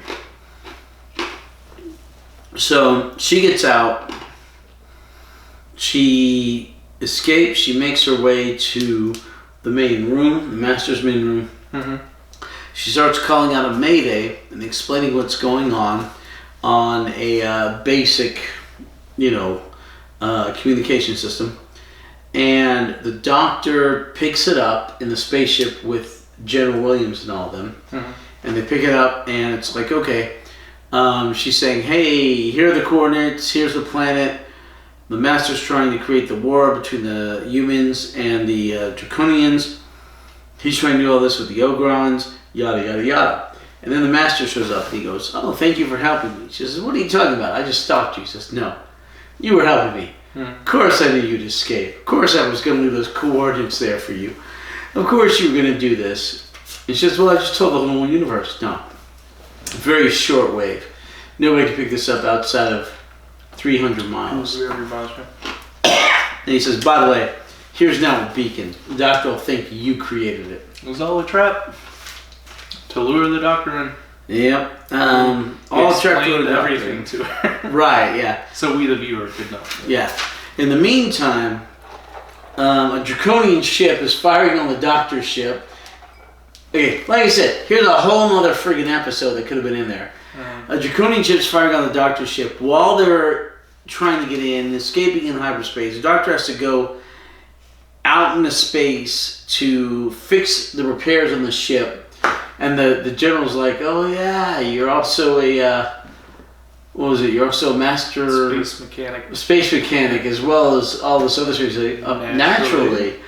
So he fixes the ship. They barely get him back in before it has to take off or be destroyed. Because they get caught up to. There's so much more there. But they get to the planet, they land with the slightly broken ship. Okay, overheated on entry through the overheated on entry. atmosphere. Very, very overheated ship. Because of the damage that was caused by the other ship when they were being chased in hyperspace. Even though the scout ship could outrun anything, because the Draconian ship saw the Earth ship and was firing on it because they're almost at war. Not, of course, being willing to talk because they're almost at war, or knowing the Draconian Emperor's son is on that ship. So, they get to the planet, they land, and the Master's like, oh, they landed really close because they followed the beacon I sent. He's like, oh, okay, well, we've got my employer, because he talked about he employed the Ogrons, says, my employer's coming. Oh, great. So, he sends out the Ogrons to ambush the Doctor, the son of the Draconian Emperor, General Williams, and the half a dozen human guards who are trying to make their way through the quarry, which is, where pretty much every Doctor Who serial that has an outdoor location ends up, quarry or moor. So they get ambushed by a bunch of the Ogrons. Okay. Cutting back real quick to a scene last episode, one of the Ogrons saw some sort of giant, weird, purpley thingy, browny thingy on the wall. Kind of a shrine there, crossed himself at it. Seems the Ogrons fear and worship this weird creature. So anyway, the Doctor, the Draconian Emperor's son, General Williams, the half a dozen human guards, they're all going through the quarry, they're all going through this area, they're looking and trying to home in on the beacon. They get ambushed by a bunch of Orgons. A bunch of firing either way. This is the one absolute definitive place you can say people died. Previously, there was possible reasons not to kill them in each case, although probably a bunch of them died. But especially in the first couple episodes, no one did. Anyway, so a bunch of people die here. The Doctor, they're having a tough time of it until that weird brownish globular creature shows up, and then all the Ogrons run away in fear, because it's the thing they fear the most, except for possibly the Daleks. So they all run away. 3 or 4 of the humans are dead. There's maybe 2 left, and General Williams, the son of the Emperor, and the Doctor, and they're all wandering through. The Ogrons get back to the Master's lair, and he's like, and they're like, he's come, and they're talking about this thing. He's like, what? So you ran like frightened rabbits? And they're like, no, it's him. We fear him. Okay. And he's like, oh, what do you fear more than him? Daleks? Well, they're here too. Nah. So, okay. Daleks and poop monsters, oh my. Yeah, I've been talking about the excremental. Alright. You got any rum in there? Rum and Coke? Okay. Yeah? Okay. Whiskey. Oh, whiskey. Alright. So, okay. So, at that point, the Doctor, the Emperor's son, General Williams, and the couple of human soldiers left are pretty much way down in the quarry. And the Emperor shows up at the top, and he's like, ha! He's like, what is happening out there? What? Is that a bird? What are you talking about? Outside your window, it looked like it. I don't know what's going on out there. Okay, all I see is a reflection of this room, but I mean, Right. what do you see beyond that? There's a white. It looked like an owl that like flew up and then fell down. Oh, it's very possible, actually. We got a lot of wildlife back there for Lubbock. I mean, like a lot of wildlife for Lubbock. Probably because I don't mow it. I hate yard work. Me too. Anyway, so the doctor. Okay. So the master shows up at the top of this cliff, and the general's like, "Well, we'll just shoot him." And the doctor's like, "What? He's unarmed." And he says, "I'm unarmed, but I'm not unaccompanied. I brought some old friends for you, Doctor." And this is the people he's been trying to get the Doctor to all this time. And it shows up and it's the Daleks. Thunders. Cool. Right. Because that was one of my questions, was where do you get the money to hire the Ogrons, who are his Well, the superiors? Ogrons work for the Daleks, so It was the Daleks? I didn't remember that for some reason, but you knew it was It coming. was stated last week in the last series. The Ogrons work for the Daleks. Yeah. Remember? In the Well, I Carnival just of thought they were Monsters. free mercenaries that just work for anybody. Well, they stated by them, but they mostly work for the Daleks. Alright. So it was the Daleks the whole time, surprise. the Daleks show up. This is towards the end of episode 6. Okay? So they got a new paint job too. They're like navy black, midnight black Daleks and like golden Dalek. well they do change their paint jobs from time to time. Hey, did Baylor win? No. What? Baylor lost to No. Gonzaga? Okay. Yeah, Baylor won. Okay. So yay, NCAA championship. Baylor won. If Texas Tech is gonna lose, might as well lose to the world champions. Right. And they did. And they did. Heartily. But Okay. So the Daleks show up. The Doctor and all these people are captured. sports ball. Sports ball. Put the goal in the hoop and home run. Alright, they're taken back to the Master's lair, and they're put back in the jail cells, but they're given guards this time. So they don't actually want them to escape to help create the trap, like they did for Joe last time. Right. And Joe's like, "Well, how are we gonna escape?" And I was like, "Well, let me think on that." And Joe's like, "How about this box?" And it's the fear box the Master used. And the Doctor's like, "Great." So the Doctor's like, "Okay." He tells General Williams and the Draconian Prince to cover their ears and stuff. Yeah. And their eyes, shut their eyes. And he activates the box. He tells Joe to Do it. And Joe's like, she's "No, "I I'm resisted." immune." Because she had resisted it earlier, as well as the Master's hypnotism. I mean, she's growing. It's awesome. Really cool character development here, where she's. Yeah, actually, I agree. Really cool character development. She is literally growing and strengthening as an individual, and it's good to see. Mental solidarity. Acuity. Yeah. Excuse me. So the Doctor activates it. The Ogron sees the Dalek in the cage in the jail cell because that's the thing he fears the most.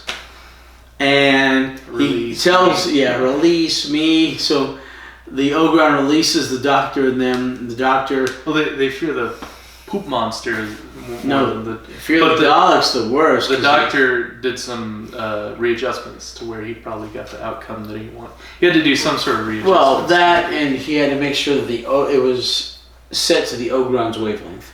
Oh. So,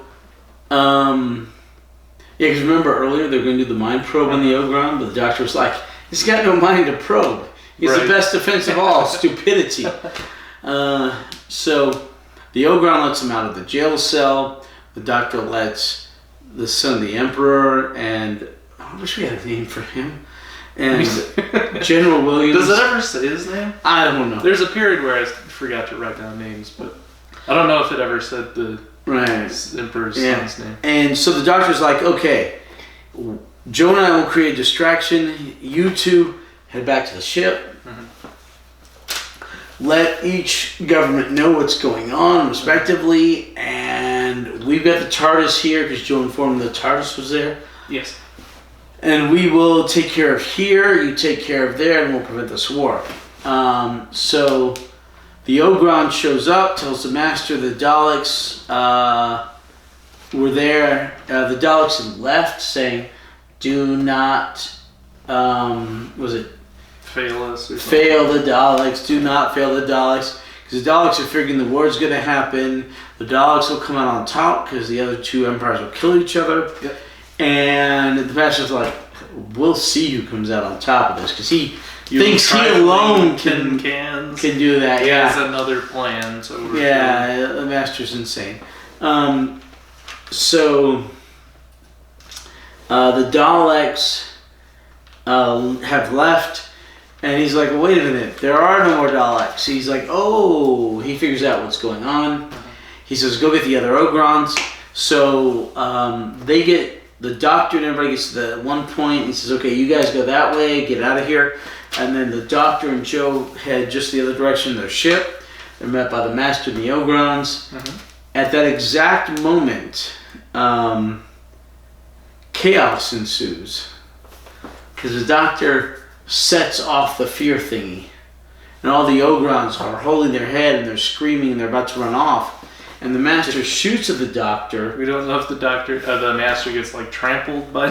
Yeah, we don't know what happened to the Master. It just disappears. It's one of those chaos scenes. Yeah. He could have escaped in the TARDIS. He could have run off with the Ogrons. He could have been trampled and died. We don't know what happens to the Master, but it's a chaotic scene. Joe and the Doctor manage to get into the TARDIS. The Ogrons run away. The Master shot the Doctor then. Yeah, he gets shot in the temple there. He must have got grazed, or shot directly. I don't know. It was a laser gun, so he should be dead. But well, he went down, but he was grazed. So Joe gets him into the TARDIS, and the Doctor activates several things to use the telepathic circuits to talk to the Time Lords and explain to them what's going on. And then the episode ends. What do they call it? Link. Telepathic link. Link. When the three Doctors did it. Oh. They're like, it was a telepathic link, yeah. But it ends. The episode ends. Very suddenly, yeah. With no resolution, really. Okay, so 6 episodes, should have been 8, and links directly into the next serial, which should have been part of the whole thing, you know? Yeah. It's like, I'm super excited. Right. But it's like, what happened? Why didn't this happen? Why was this so short? Why was this rushed? And why haven't we finished, you know? So, crazy. Yes. Just nuts. And the next time... But it's good, right? Planet of the Daleks. Right, so he directly linked into the Daleks. He follows the Daleks. That one's also 6 episodes? Also 6 episodes. Woo! I'm psyched. I thought this was a really good serial. I'm excited for next week's serial. Right. What are your questions? Oh boy, let's see. How long have we got this? I don't know, probably an hour or so. It feels like forever. That was a long recap for this. A lot happened. There was so much. It should have been 8 episodes. It really should have. A lot of subplots or main plots. The TARDIS collision in space. Does that happen very often? They're traveling through time and space and dimensions. Well, not very often. Space is really big, and it's very unlikely, especially in hyperspace, that two things are going to collide. But in theory, it can happen, and should only be problematic if the TARDIS's shields are off. But very occasionally, the Doctor will turn off the TARDIS's shields for some stupid problematic if he just bullets his way through a civilian class spaceship. Because the TARDIS might be fine, but it might decimate things. Things happen. Things happen. And I just thought that was a funny situation that I don't think we've really come across yet. Yeah, it was weird. He's zipping through space and he's like, slam on the brakes. There's a thing in the way. Alright, you hold on. Let me use the restroom. Okay. There's been a bit of a recap. Yeah. How much time is it? Does it say? No. We'll find out. Wait, there's a lot of battery left, though. Oh, that's good. How long's the battery life? 2.5 hours, but there's like more than half the battery. I don't know. Unless it's a particularly good charge or battery. I don't know. Seems like forever. No. What? Seems like forever, but yes. Yeah. Alright, I'll be back. You keep talking. Time is relative and space and dimensions. Now that it's just you and me, We get to talk about Hatter behind his back now that he's not on the room. He shaved. So, what's going on with me? Not a whole lot. I guess we can, now that we've finished the recap, there's not really a lot we can talk about without Hatter here, because all I have left are questions. Questions that need answers, and no one here to answer them. So, let's just talk about the episode. Let's talk about our non-question observations. One of the really cool things that happened in the serial was Jo Grant had a whole lot of character growth and development. You know, you see her, she's always been this person that was just on Earth, so that was her frame of knowledge and her expertise. So on Earth, you know, she was kind of new at things, these adventures with the Doctor. She's kind of fumble into situations that got her in trouble or captured, but that was okay because she was super adept at escapology, and she'd get out of ropes and ties and pick locks, and she was, you know, into hiding, and you see her, you know, with 2 left feet sometimes where she knocks over something and makes noise and gets discovered. But I feel like as Jo has been a companion, she's been a lot better at, you know, sneaking and more agile and crawling through air ducts and great at escapology.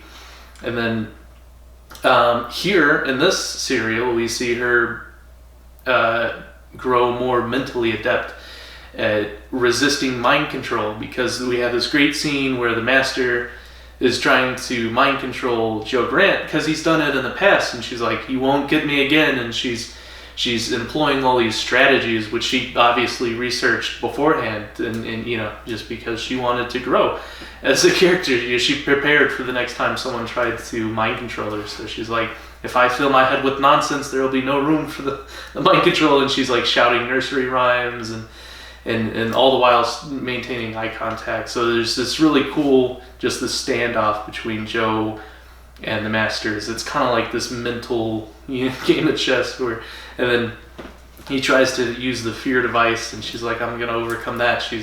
So she sees a trash egg, and she's like, this is terrifying, but she's telling herself it's not real, and you're like, that's really cool. She shows a lot of bravery, and she's just, it's a cool character development. That's really, you know, I feel like we've had Jo for a while as a companion, and the more you see her, the more she just goes up on my list of favorite companions.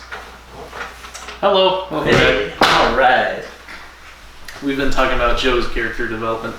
Oh yeah, Jo. Well, I think a lot of her character development was in the Peloton one, where she really stepped up to the plate. Yeah. But she's good here, really good here too, you know. Okay, so what other questions do you have? Questions. Oh, did we talk about the sonic screwdriver and how the main thing about the sonic screwdriver is at the end of the serial, the Doctor doesn't have it. He doesn't have a sonic screwdriver going into the next serial. They barely have the TARDIS. They don't have the sonic screwdriver.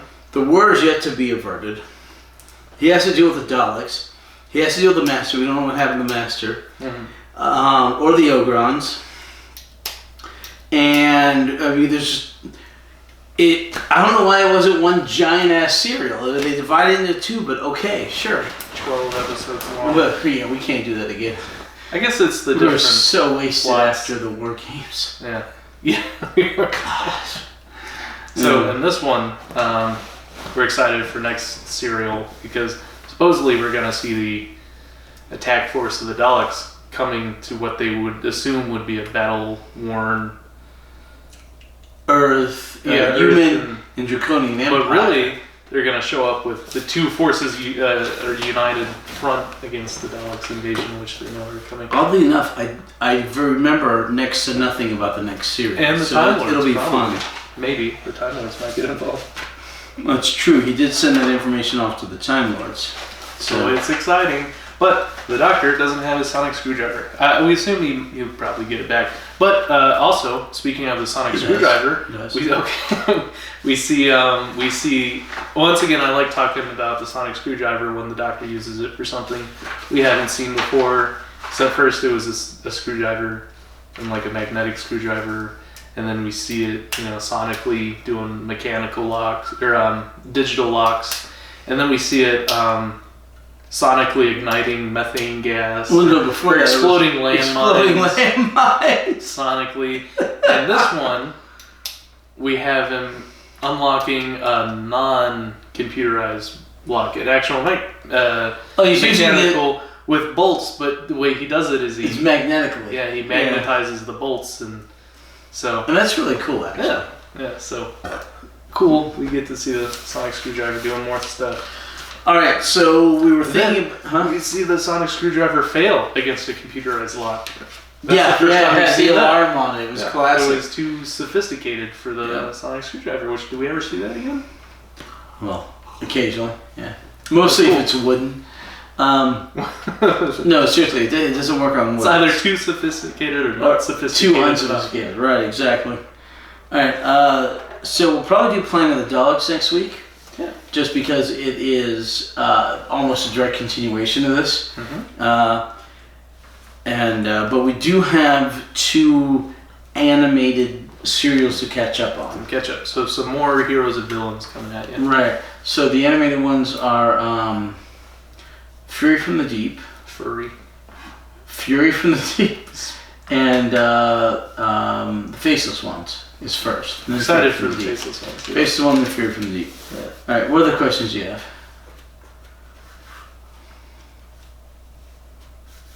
Talked about the Draconians.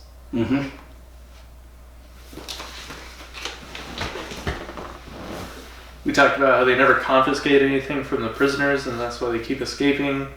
They finally, force them to change into prisoner clothes. Until the end of the penal colony. Yeah. But not at first. He's like, why isn't he in the blue PJs? And they're like, special. They send him up forthwith, yeah. So eventually they confiscate everything from him. And then Jo, they made her change into like these weird platform shoes.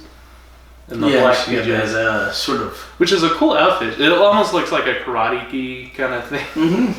But I like it. It's a good look. Yeah. I like it more than her 70s wardrobe. Her 70s wardrobe is good too. She has like the collar shirt and the sweater vest and the blue jean jacket. And I'm looking at it, I'm just sweating. Yeah, but like, that's so hot.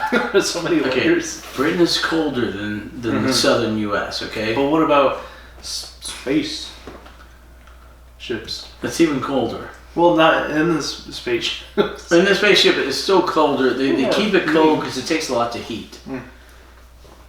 Which we also see the Earthlings' spacesuits look like kind of weird Russian woolen. They have these big pauldrons and these warm-looking puffy cuffs. Oh, yes, at the beginning, yeah. But, okay, they had the things over the shoulders. And then I said, well, that makes sense because they've got those straps. Yeah. And they could help get straps, but the straps were inside of the shoulders. Yeah, you struggle to like get it over the big buff one. Yeah. And then you see the guards with like the Dragon Ball Z pauldron. There had to be some reason for those, but I don't know what they are. I don't know if they're explained later or if they're just part of the fluffy uniform. They look comfy. Yeah, well, yeah. I mean, to be fair, maybe they're supposed to be armor. To be fair, they got that chin strap thing going on. Right, and I'm sure that's to protect the head, at least. But some of it, I don't know why. Trying to read my handwriting now. Oh, there you go. Oh my gosh, that one scene when Joe's in the Emperor's deal, and she comes up with that suggestion, and he's like, "You shall not speak," and the Emperor's like, "Wait a second, she shall speak. That was a good suggestion." And Joe looks at that one guy. She's like, "Yeah, thanks for that." Yeah. Well, she looks at the guy who was telling her not to speak. She's like, It was great. And then later, when they're traveling on the ship, she's just like making chit chat with the Draconian guard guarding the Ogron. She's like, "There needs to be some changes about it." Oh God, yeah, we need women's rights on Draconia. It's like, no. Don't think that our culture, our Western culture, can go to every culture in the world constantly. It's like, every culture in the universe constantly. Now, we've talked about the Doctor's laws behind regeneration and how it's either, after age, or he's just worn out, or he can be forced into regeneration by the Time Lords, or if he's killed, it forces a regeneration. Right. Well, okay. What you've seen so far is the first and second Doctor he basically died of old age. His body basically wore out, which is what happens to people in general if they aren't killed otherwise. The second to third Doctor was a forced regeneration as a measure of penalty by the Time Lords. Yes. You haven't seen any others. Which is kind of like... So here on Earth, we can't fast forward someone's lifespan, so we stick them in prison for however many years. Mm-hmm. But when a Time Lord is forced to regenerate, that's like them losing 1/13 of their lifespan. Something like that. So it's like a... Yeah. Right. But other reasons that a Time Lord can regenerate, they can choose to. They can actually volunteer to go to the next regeneration and change their form. That's shown from Romana 1 to Romana 2. Directly to go... Well, yeah, you can say, I don't like this form anymore, I want a new form, and they can choose to regenerate. And they, apparently, if they do that, they have a lot more control over the regeneration. Just trying to make a Monopoly reference, but I forgot what the chance card says. Do not pass go, do not collect 200 go. But there's one that goes to go, and I forgot what that. Just skip to the next. Okay. The other ways is the Doctor can actually be killed properly, and he regenerates and chooses to regenerate. Because a Time Lord can choose not to regenerate and just to die. So, like, how does that work? That's shown much later on. Spiritual consciousness? They're looking down at their dead body and they go... Well, no. As you're dying... As you die. What if you die very suddenly and they don't have the chance to... Like, they get shot in the head with the laser bolt. Okay, hold on. There, in theory, are ways that a Time Lord can die where they can't regenerate. Like decapitation. This isn't... There may be only one? Yeah, so, like, if there could be only one, yeah. They're thrown in a pit of lava. They don't have a place to regenerate. They're just... Right. In theory, yes. But there are various circumstances, different types of radiation, whatever, where the Time Lord can't regenerate. Also, the Time Lord can choose not to regenerate. As he's dying, he can decide that that's the end.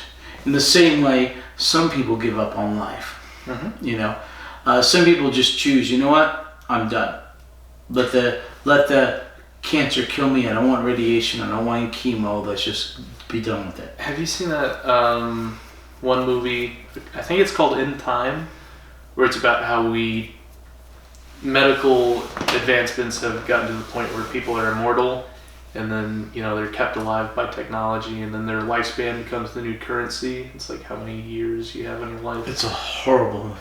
Yeah. You don't like it? I saw it in the theater. But the scene of the really rich guy who just had like thousands of years, and he's like, "But I'm ready to die." I've been here. Saw the movie. And he gives all this. It's socialist crap. So seriously, I was all cool. Wanted to see that movie. Good dystopian film, and that was all socialist crap. That's pretty good. Yeah, no. Alright. But no, also Time Lord, in theory, can be in a situation where they can't regenerate, but also in theory they can be in a situation where they choose not to regenerate. But in general, they will regenerate unless they're out of lives. Like a cat. I don't know why I wrote down that as a question. I guess it just came up. Like a cat? You wrote it down? No. The whole regenerating thing. I guess since the Doctor came very close to death a couple of times. Yeah, he does. Especially towards the end of the 6th episode. He gets shot in the head. Yeah. So I had a question about Oh, I like the one character development of the Master where, normally he goes in and he's very egotistical and he just tries to mind control everyone in his way. But he shows up on the lunar penal colony, and after this time, we've seen several times in the past where mind control just doesn't work on some people, especially like really intellectual people that are in charge usually. Or super stubborn people. Yeah. So he shows up on this lunar space colony, and he just immediately decides, I'm not even gonna try to mind control this guy. I'm just gonna use blackmail and stuff. So I thought that was a cool character development where he's like. He's finally figured out like the limitations to his mind control, and he doesn't. No, he doesn't, because later on he tries the same thing as Joe Grant. Well, that's someone he he knew he could mind control. He thought because he he thought did he it could in the mind past, control. Yeah. But she resisted this time. But he's kind of pacing out who and who he can't mind control because he just. I don't think it's character development so much as the shortest path to the goal. He just path of least resistance. Yeah. Yeah.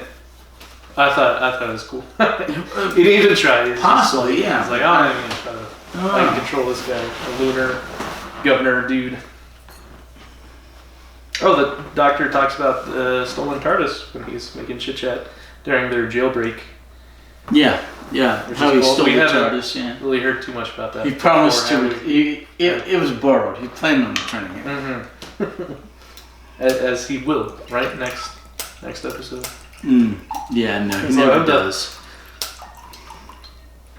That always upset me when I read The Borrowers. They're like, we're not stealing, we're only borrowing. It's like, you're full of crap. You know you're not going to return that. You thieves. That was a Disney film, right? It was a book or a film, yeah. I was reading the book. I'm just like, they're full of crap. They're stealing that stuff. And they Gypsies. They're like, we're just borrowing it. It's like liars. Oh, you can't say gypsies anymore. It's not PC. You have to say, what are they called if not gypsies? They're Romanovs or I haven't even heard of Romani or something. But gypsy is now un-PC because it implies negative connotations. Does it? Gypsy women. They tell fortunes. They travel in caravans. Well, it's all like the Magic the Gathering card, Gypsy Praetors or whatever. It's now banned from play. Really? In every format because they have multiple gypsy cards in Magic. I think it's the only one that actually states gypsies. Oh. But it's now banned from the game entirely because gypsy is now Quambage, which is gypsy. You're right. Gypsy is now a problematic word. So stupid. When are they going to ban the Nazi card? What Nazi? I'm just kidding. There's not. Anyway. There was the one KKK card. They banned that. Was there? Was that an unhinged? No. There's. Oh, it was in Legends, there was a rare card for Magic the Gathering called Invoke Prejudice, and the art on the card had several people in KKK robes, and we were kind of surprised when it was released originally. We're like, well, Invoke Prejudice fits with the card, okay, I guess, but it's not that's really a plain sure, right. But yeah, that one has actually been banned. That's the only one that makes sense. Gypsy Praetors, who the hell cares? What is Praetor mean? I don't know. But the whole Invoke Prejudice with that artwork, okay, that's the only one that actually did make sense. I was like, okay. And I was surprised about that in 1994. Yeah, 1994 when that was released. That's when Legends came out? Yeah, 1994. Oh. Yeah, everybody was like, okay, sure.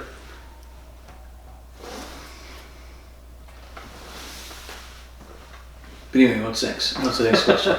Did we talk about how much I enjoyed the jailbreak scene? Which one? There was 10 of them. The good one? There were 10 of them. The one that made sense with the Master and Joe and the Doctor. And there were still 10 of them. Everybody was breaking out of jail constantly during this entire serial. One was cool where they're making chit chat and he just turns off the pratter on the radio. Okay, that's episode 4. That was the good jailbreak. That was awesome. That was the one where she's just talking. The doctor's, sawing through the metal with a garrote. Don't wake him. We talked about why the Master about his TARDIS and why he stole his ship instead of using the TARDIS. Yeah, we don't know, but yeah. Bond villain. We talked about the fact that we don't know.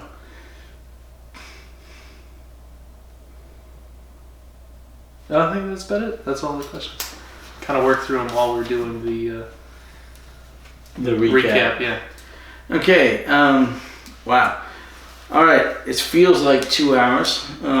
I think we're getting back into the longer groove, unfortunately. Although we never really got super off topic on this one. No, not at all. It was just it's just a lot of content. Episodes in 6 episodes. There should have been 2 more episodes. I wouldn't be surprised if we watched or read something about that. It was originally 8 episodes. You know. But what we do have the voting for season 8. So let's Yeah. let me sit up here. Alright. We're currently on season 10. But here's season 8. We have Terror of the Autons, The Mind of Evil. This was the jailbreak one. Claws of Axos. Remember that's when those people in the really good looking people in the tights came down in the ship, yeah. Colony in Space and the Daemons. 5 serials, and what do we think was the best one? What do we want to get rid of first? I am fairly at a loss with this one because I kind of like all of these. All of them. I did. I like Claws of Axos. I like Colony in Space. I like Terror of the Autons. I like Mind of Evil. And I like the Daemons. But I like them all fairly equally. Really? Fairly equally. Strangely enough. Yeah, that doesn't happen very often, but I'm trying to think of my least favorite that I'd vote off first.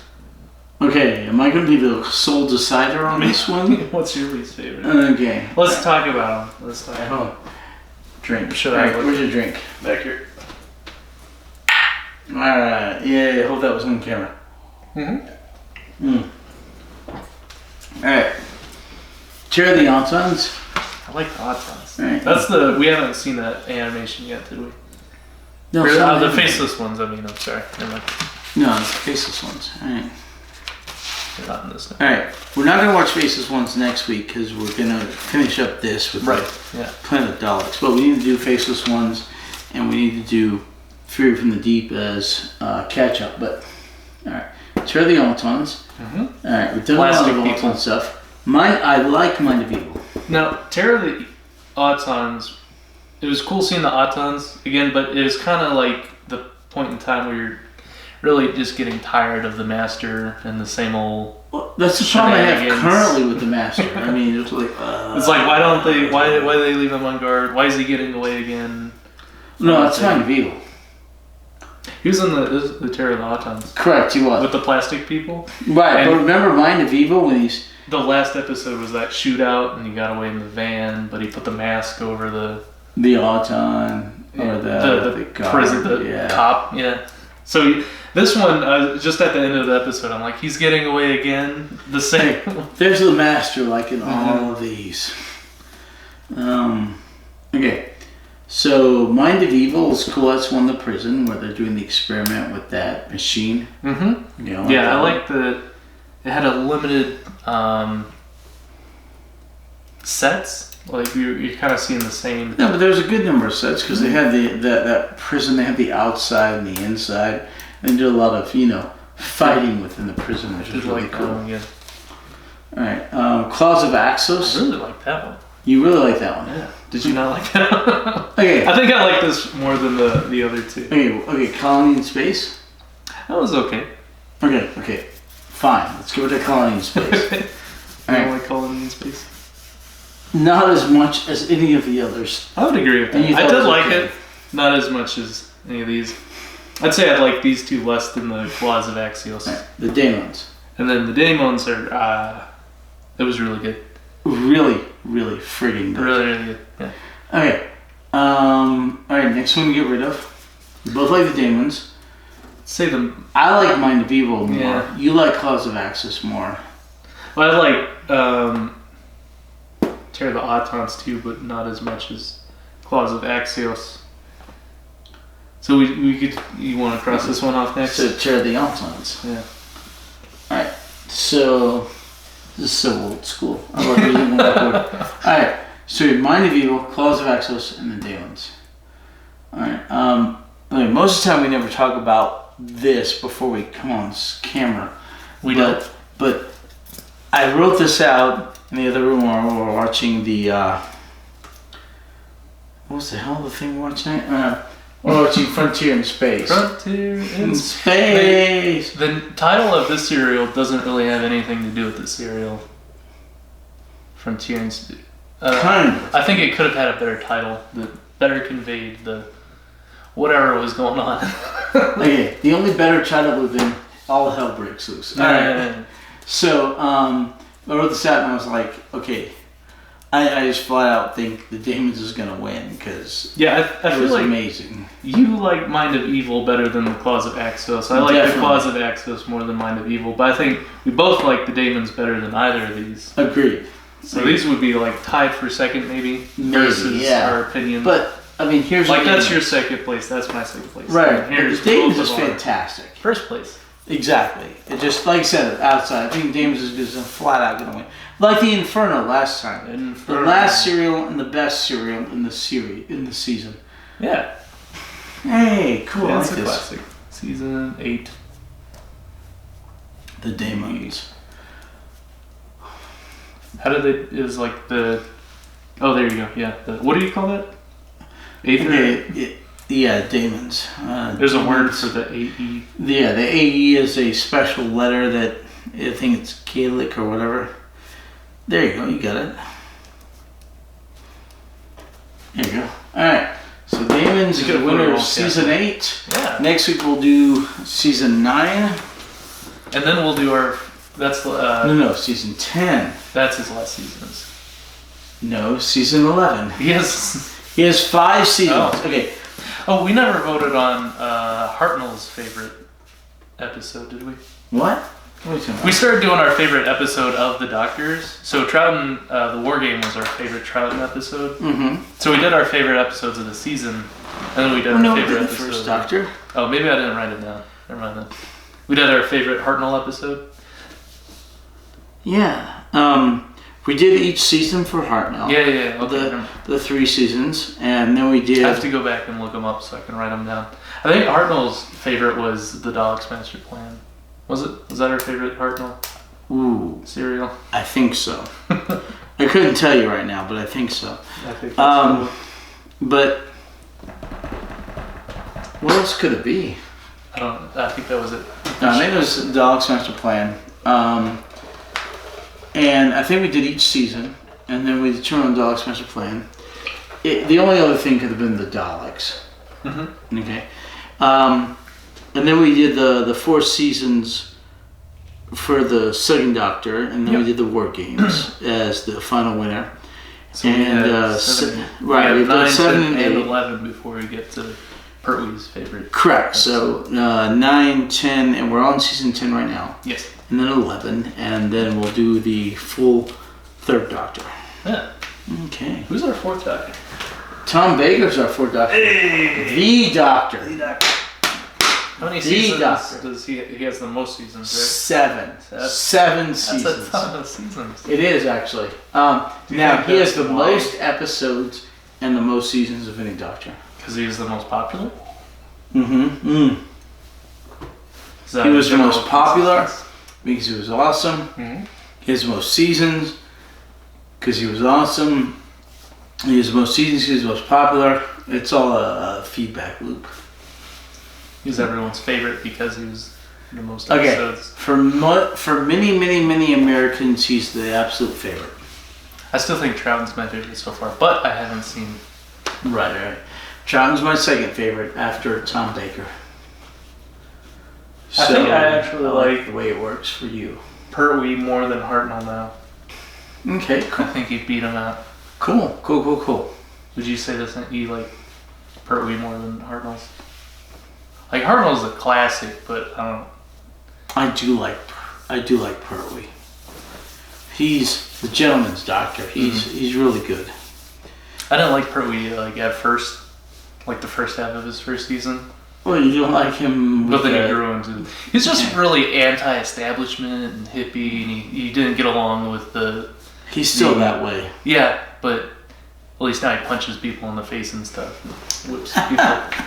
All I saw was him arguing about how we shouldn't use military force, but then you finally see him use military force actions to protect the people. Like at first you get the vibe that he's just, gonna be a pacifist and just, let bad guys walk all over you. And then you finally see him take action to protect the people that he cares about. And then you're like, okay, yeah, you can, do the right thing. You're gonna bind those because they're falling apart. They kind of are.